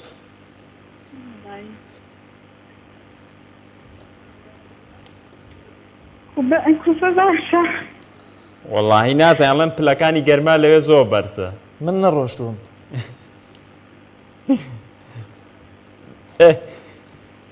وەڵانی ڕاستان زۆر پێگەشتم. ئێستا کوفە دیاریکەم؟ بابا دڵی تۆ بێ. وەڵڵاهی با دڵی من مەکە. دەرا دیمەشق بێ. با دیمەشق بێ. زۆر باشە دەست خۆش بێت. سپاس بۆ پەیوەندیەکەت ژیان خان. ئیمان لە بەردەڕۆژ ئیمان خان سڵاوی خوا لێ بێت و جێژن پیرۆز بێت. سلام علیکم. عەلەیکم السلام وەرەحمەتوڵ الله. دەستخۆشیتان لێ دەکەم جێژنەتان لێ پیرۆز دەکەم جێژنی قوربان لە هەموو مسلمانان لە هەموو کارمەندانی. زۆر سپاس بە ناو ئێوانیشەوە جێژنیەوەش پیرۆز بێت تاعاتان قوبوڵ بێ ئینشاءالله دوعاکانتان گیرۆدە بێ ئینشاءالله. ئیمان خان پرسیارەکە دەڵێت دووەم ناوەندی خلافەتی ئیسلامی کوێ بوو؟ کوفە دیمەشق مەکە. ئێمە مەکەمان لا بردێکێ لە اختیارەکان لە نێوان کوفە و دیمەشق یەکێکیان هەڵبژێرا. کوێ؟ کوفەڵێ. دڵنیایت؟ بەڵێ. دڵنیایە. یانی باوکی باشە ئەو هاوکارانمانڵێن کاتان زۆر کەمە. زۆر باشە. باوکی ئەمیر لە چەمچەماڵ لەگەڵمانە. باوکی ئەمیر سڵاوی خوا لێ بێت و هەر لە جەژن و خۆشیا بن. سڵاوی خوای گەورە لێوەش بێ و جەژنی قوربانتانش پیرۆز بێ و ڕۆژتان هەر جەژن خۆشی. چەمچەماڵ گەرمە وانە؟ وەڵا ماشەڵڵا گەرمە خەری لێ ناقەسەی کەلارەکە. زۆر باشە. باوکی ئەمیر گوێبیستی پرسیارەکە بوویت؟ بەڵێ بەڵێ یارەوەڵا گوێبیستمە. ئێستا کاک جەلال اختیارێکیشی لا بردووە لە بینی کوفە و دیمەشق کامیان هەڵەبژێری؟ وەڵا ئینشاءڵڵا با دیمەشق بێ. با دیمەشق بێ. زانیاری لەسەر پرسیارەکە هەیە؟ وەڵاهی بە گوێرەوە کوفە وابزانم شوێنە بوو کە ئیمامی حوسێنیان تاشەی کرد بۆیە بۆچوونی من وایە لە دیمەشق بێ سووریا. باشە سپاس بۆ پەیوەندیەکەت هەر لە جەژن و خۆشی دابی. کاک سەرۆرمان لەگەڵە لە شارە زوورەوە. کاک سەرۆر سڵاوی خوا لێ بێت جەژنت پیرۆز بێت.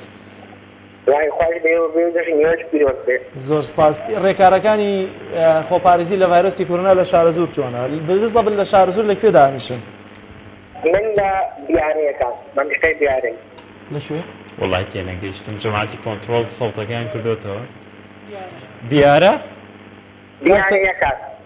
بیارەیەکان لە ناو مەجموعەی بیارەکان لە هەڵەبجەی تازە. دەی دەستەکانت خۆش بێ کاک سەرۆر زۆر باشە.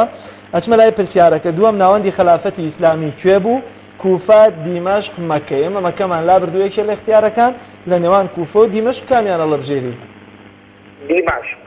دیمەشق. زانیاریت لەسەری هەیە؟ وڵای بەسی پەیوەندەکانی پێشووی دیمەشقان بژار میتون با دیمەشق. پەیوەندیەکانی پێشووی یەک کەسیان دیمەشقی هەڵبژار هەمووی وتیان کوفە. وڵای ئەو پەیوەندەکەی پێشووی دیمەشق بوو. زۆر باشە کاک سەرۆر. دەست خۆش بێ زۆر سپاس. پەیوەندیمان ماوە کاکە هونەر؟ نەماوە. باشە دەست خۆش بێ. یەک جاریتر دەرفەت بێ پەیوەندی وەردەگرینەوە گەرنا باش. پەیوەندی ترمان هەرە بێت بە بزانم. کاک جەلال تۆ دایمەن حەزەکەی بۆ لای بڵێ کاکێ من بەرهەمی تر بەس بە عیرفانیەکە بێ. با عیرفانیەکە بێ کاک شتێکی زۆری حەز لە عیرفانیە. ناجاتەکە ئەوەی کە ئێستا کۆبلەیەکت وڵی جا ئەوە کاکجار لەبەرم نییە. وەرەقەکەی نێنەوە. وەرەکانم نێنەوە بەخۆ. وتیان زۆر باشە.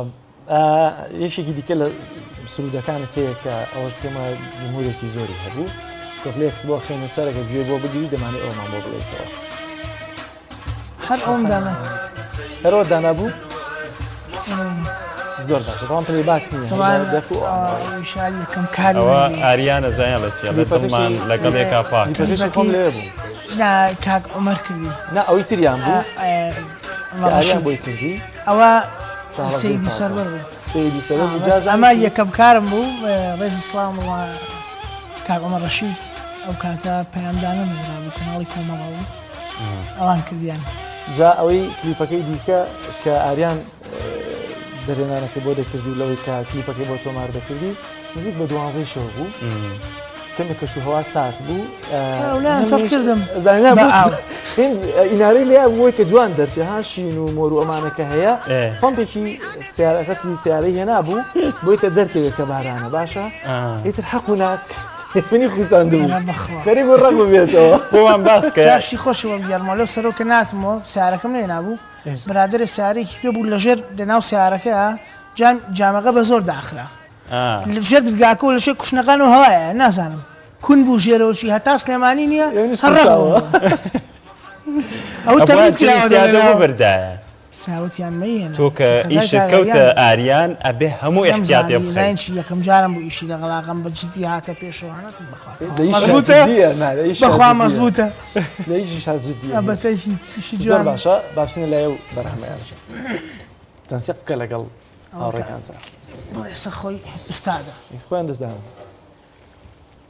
محمد سيدي سروان محمد شافعي محشان محمد سيدي سروان محمد شافعي محشان محمد صاحبي كوثر حبيبي أكبر محمد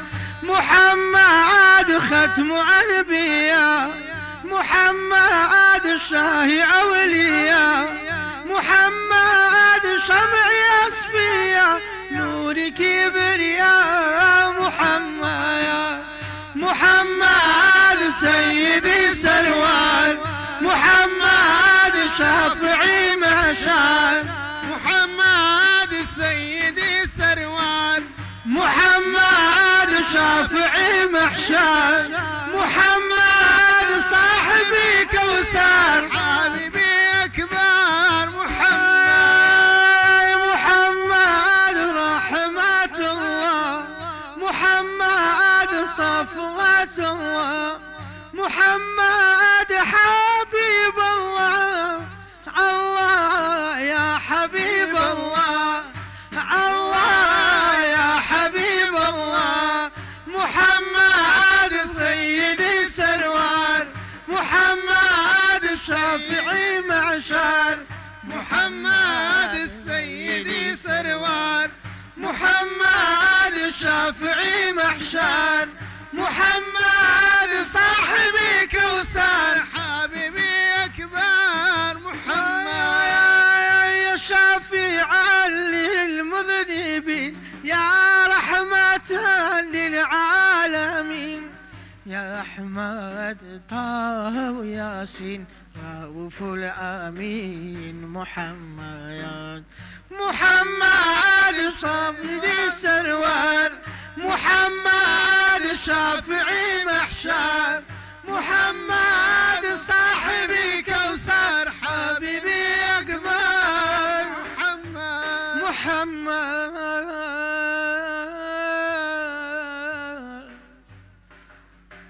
يا محمد رشيد درقاولك توبة بي همو أبينا خادمو مداح لحزور همو أبينا مداحو خادم لحزور يا رسول الله أي غوث الثقلين تلب من كانت لمدينة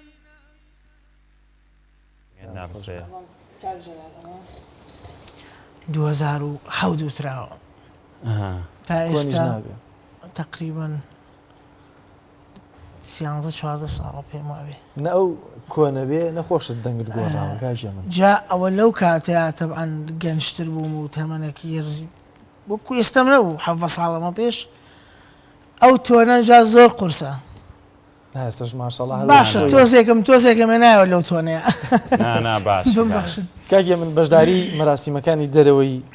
هەرێمی کوردستانت کردووە لە ڕۆژهەڵات لە تورکیا لە شوێنەکانی دیکە ئەلبەت زۆرترین میهرەجانەکان کە ئەکرێ بابەتە فیستیڤاڵی دینی یان هەر مەراسیمێکی تر بڵێ بەشداری یەکەم لە ئێران لە دوبەی لە جنوب خواری لە دوبەی بەڵێ هەر بە کوردی بە کوردی بەجلی کوردیەوە لە ناو کەربەلایە بەجلی کوردیەوە لە مەراسیمێکە شعرێکی مامۆسابێ خودم خوێندەوەتەوە لە ناو حرەمی کەربەلا نەجەف لە وڵاتانی وەکو ئەرمەنستان ساڵێکیان بۆ شەوی بەرات داوت کراین کە مەراسیمێک بوو زیاتر لە 200,000 کەس بەشداری کرد هەر بەجلی لە زمانی کوردیەکە دەبین ئەوان میهرەجانێتتر لە هەموو وڵاتە ئیسلامیەکان و هونەرمەند بانگەکەن و ئەلبەت زۆریشان پێخۆش بوو لەبەرەوەی کە کاری کوردیەکان زیاتر ڕتمی و کاری وەسفی و ئەوانەیە زۆر عشقیان لەگەڵ یاژوڵە جگە لە بە زمانی کوردی فارسیتی چێە؟ فارسیم هەیە بەڵێ چیت هەیە لە فارسیە چەند بەرهەمت هەیە؟ وەڵاهی تێکەڵە بێ یاخۆ یەک دوو بەرهەمەم هەیە بەڵام زیاتر ئەوانەی کە پەخشیانەکەم لە میدیاکان حەزەکەم تەواو کوردی بێ چون زیاتر من ئێستا پێم خۆشە زیاتر لەسەر کارە فۆلکلۆرەکانیشکەم ئەوانی فۆلکلۆری خانەقاین چونکە ئەڕوا ئەمە گەوهرێکی زۆر بەنرخە لە دەستمانە ڕوا خەڵکی تر ئەیبایکا بە شتێکی تر بەڵام گوناحە کە خانەقایی بێ و فۆلکلۆری بێ و تەواو کوردیش بێ و تەواو دینیش بێ گەر خۆمان بەکارێنێنین دڵنیام لە فترێکی زۆر کەماتی ئاچێ بەس دەبێت حتمما فارسیێکیشمان بۆ بڵێت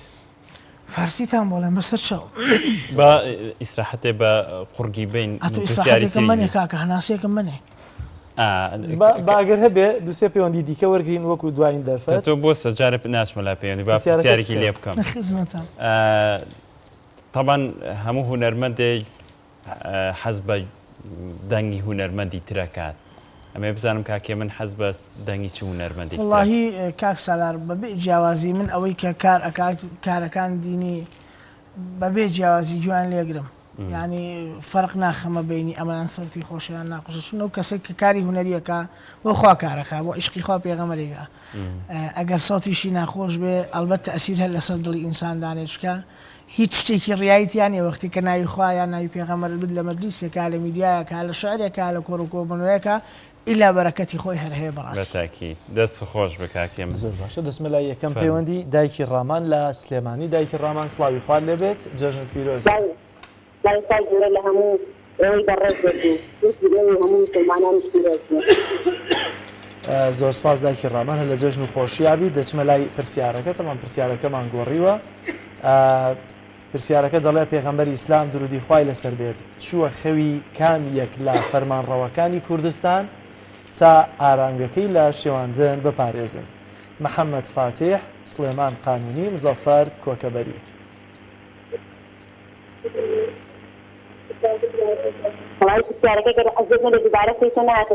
بەسەر چاو دەڵێ ئێستامان ئێستا پرسیارەکەش دێتە سەر شاشە دەڵێ پێغەمبەری ئیسلام درودی خوای لەسەر بێت چووە خەوی کامیەک لە فەرمانڕەواکانی کوردستان تا ئارامگاکەی لە شێواندن بپارێزن محەممەد فاتح سلێمان قانونی مزەفەر کۆکەبەری بەسی قەبری پیرۆزیەت هیچ زانیاری لەسەری هەیە؟ نەوەڵانیمە گومانت بۆ کام یەک لە اختیارەکانە چێ؟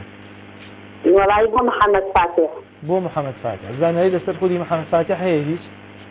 بەخوای زانیاری نیە لەسەری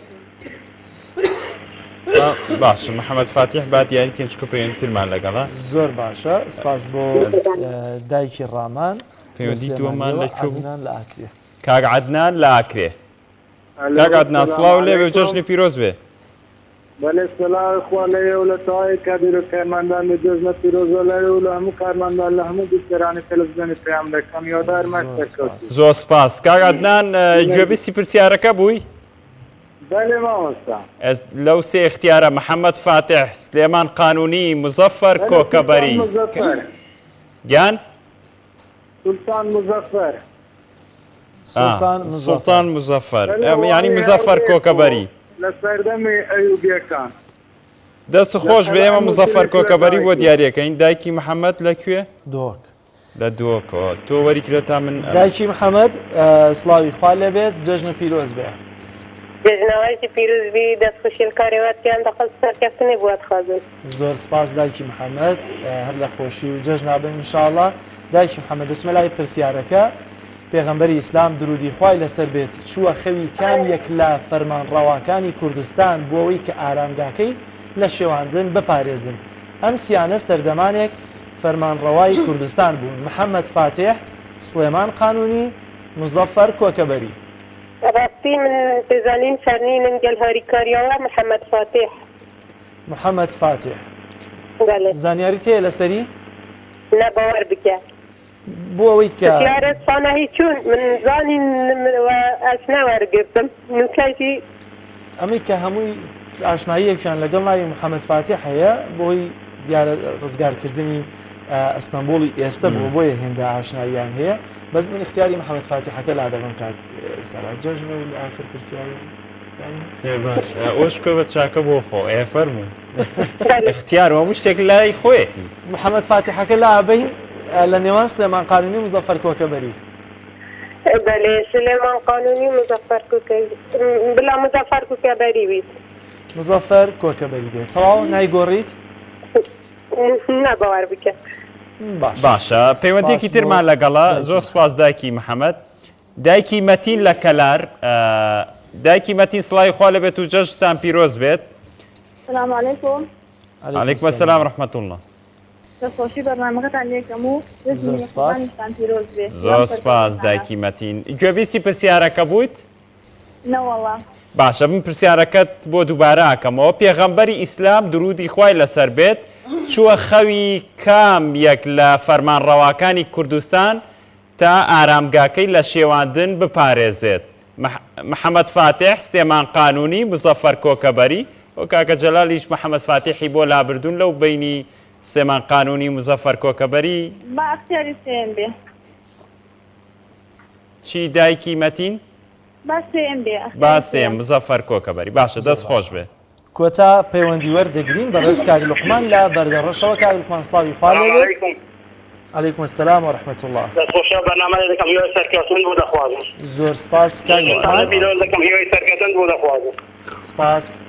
مەمنونین کاک لوقمان دەچمە لای پرسیارەکە پێغەمبەری ئیسلام درودی خوای لەسەر بێت چووە خەوی کامیەک لە فەرمانڕەواکانی کوردستان بۆی کە ئارامگاکەی لە شێواندن بپارێزن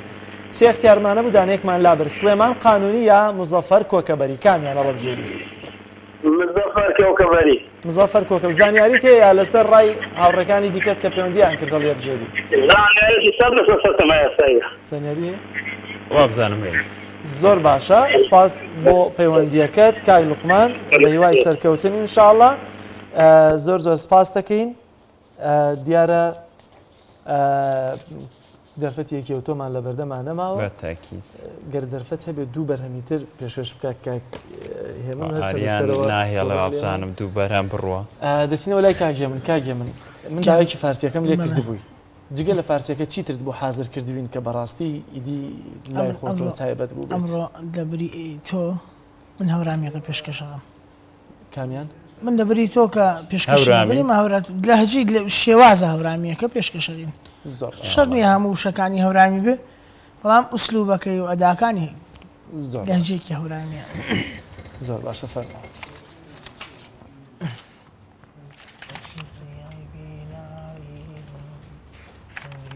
یێڕێم بتمامە بڕە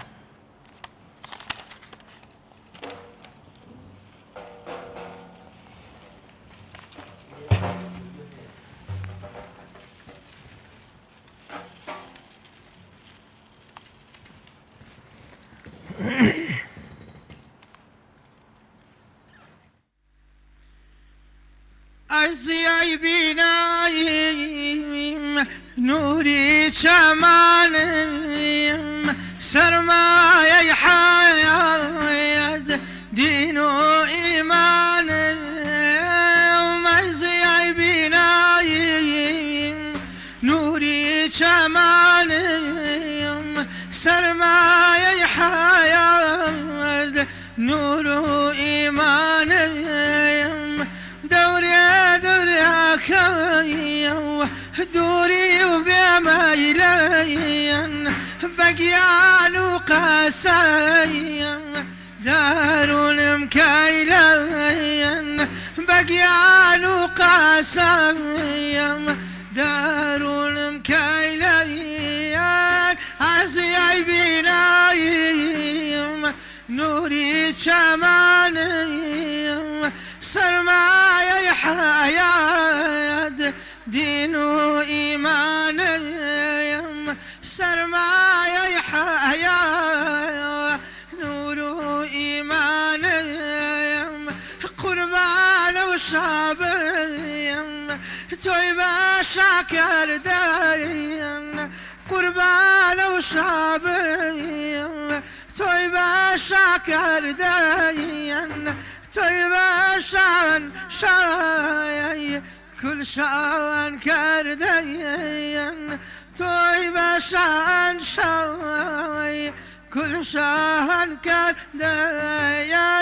ناي وقر وقير شاي عالم وقير عاي وقر وقير شاي عالم وقير لا يكرم بيري قرد زير لا يكرم بيري قرد زير قال حقيقيين قال مجازيين قال حقيقيين قال مجازيين ضلاي دربشين فتورازيين ضلاي دربشين فتورازيين آي وقال وقير شاي عالم وقير آي وقال وقير شاي عزيز وقير لا يكرم بيري قرد زير لا يكرم بيري قرد زير هر سليماني تمدينيتو تال سليماني تمدينيتو يانو ظلمين بيشكش بيباتو يانو ظلاكايم بيشكش بيباتو خم بقرباني بايا برزو بيم قم بقرباني بايا برزو بيم فداي بيروزي روي سر ارزو صلي ربي ألف ألف على نور مصطفى زۆر سپاس کاکێمە هیچ کاتمان نەماوە زۆر سپاس هەمیشە دەنگە زوڵاڵ بێ زۆر سپاس بۆ قوبوڵکردنی میوانداریەکە زۆر سپاس بۆ هەردوو بەڕێزان ماندوومان کردن لەشتان ساغ بێ هەورامی چەند ئاسانە وەڵاهی من 14 ساڵە لەگەڵ هەورامیە 6 دێر نازانم قسەی مەیلت پێ نەداوی نەوەڵا ئێوە مەیل بە من نایەن ئێوە ئەزانین چی ئێوە ئێوی نانی کەسیش ناخۆن وی کەس نانتان نەخوا وایە ئەم ئێوارە لەگەڵ ئاریان داوەتمان بکەدی یا فەرقتان نیوە لا لە خزمەتان بۆ نیوەڕۆ من لە میوانیە ناترسم سپاس دەکەم کاگێ من چکامە هەر چۆن بڵێ هەر لە دێر زەمانەوە لە باو باپیرانمانەوە میوانداری و برایەتی و محەبەت و خۆشەویستی و ڕێزمان هەتا ئێستا دە ساو دەست بۆ هاتووە سپاس بخوا سپاس بخوا فەرموو بیە با کاکێ من و ئەوان ئەخە من مای کوشتەکەم ئەکەوێ ئەوانەی کە طبعا وەڵامی ڕاستیان بەدەستێناوە هەمویان ناویان نەخێنە ناو تیر و پشکەوەستیان لەوانە خەڵاتی تایبەتی پەیامیان پێدەبەخشن کاکێ من خۆت و هاوڕێکانت یەکی دانێکمان بۆ ئێمە کاگوڵێسە یەکەمیان بە تێکەڵێکشی بکە ئەوە بەدڵی خۆت دانێکیان هەڵبژێرە کاگێ من نەوەڵا هەڵبژەی بوو هەڵبژەی هەر خۆشت بۆ مام خوێنەرەوە لە پێنجێنەوە ئەمڕۆ ئەگەر پیشانی ئەو ماکەی بیتێ ببوورە کاک باوکی هەردەم لە کۆیە یەکەم کەسەکە خەڵاتی ئەمڕۆی بۆ دەرچوو ئەگەرکی پیشانی ئەو کامێرە هەردەم لە کۆیە باوکی هەردەم لە کۆیە وەڵامی پرسیاری یەکەم وەڵامەکان ئاشکرا دەکەین مامۆستا سالار ئەگەر وەڵامەکانمان بۆ ئاشکراکەی بەڵێ پرسیاری یەکەممان ئەوە بوو کە یەکەم دەوڵەتی ئیسلامی ناوی چی بوو کە فەرمانڕەواکەی کورد بوو تەبان دەوڵەتی ئەیوبی بوو کاک ئیسماعیل بزانین دووەم کەسمان کە خەڵاتەکەی بۆ دەرەچێ عدنان لە ئاکرێت شانسیان بووە ئەو منتیقی دووەک عدنان لە ئاکرێ بە جوان دەرچێ ئەویشە پرسیاری یەکەمە باشە پرسیاری دیارە یەکەمە کاک هێمن تۆش ئەمەیان زۆر فەقیرە لەو ژێرەوە دەستەکەت خۆش بێ کاک محەممەد لە چەمچەماڵ عوسمانی کوڕی عەفان پرسیاری وەڵامی پرسیاری دووەم بوو ئەگەر پیشانی کامێرەکەشی بەی کاک هێمن دیارەکەت بۆ دەرچووە و شەریکین باشە کاکە ئاریان کات ماوە بۆی کە من وەڵامی پرسیارەکان بخوێنمەوە هیچ کات نەماوە زۆر باشە بینەرانی عزیز دیارە سبەی نوێژ لە کاتژمێر 8 و نیویستەر لە بەیانیەوە وە کۆمەڵێک بڕگەی تایبەتی جەژنانەوە دێنەوە خزمەتان لە بەرنامەی پەیامی ڕۆژ لەگەڵ هاوکارانم کاک سالار و کاک شوان و کاک دانیار لە خزمەتانین بۆیە سبەی نوێژ لەگەڵمانە من هەم وەڵامی ئەم پرسیارمان هەیە و تیر و پشکەوە هەم دیارە بڕگەی تایبەتی بە جەژتمان هەیە لێرە دووبارە زۆر سپاس بە هاوکارم کاک سەرار هاوکاران لە پشتی کامێرە کۆنتڕۆڵ و میوانە بەڕێزەکانم کاک جەنس سپاس بۆ ئێوەشکە بینەرما بن هەر لە جەژن و خۆشیدا بن شاشەی پێیان مەگۆڕن کەمێکتر لە هەواڵەکات پێتانەگەینەوە بەو هیوای کە هەمیشە لە جەژن و خۆشیدا بن خواتان لەگەڵ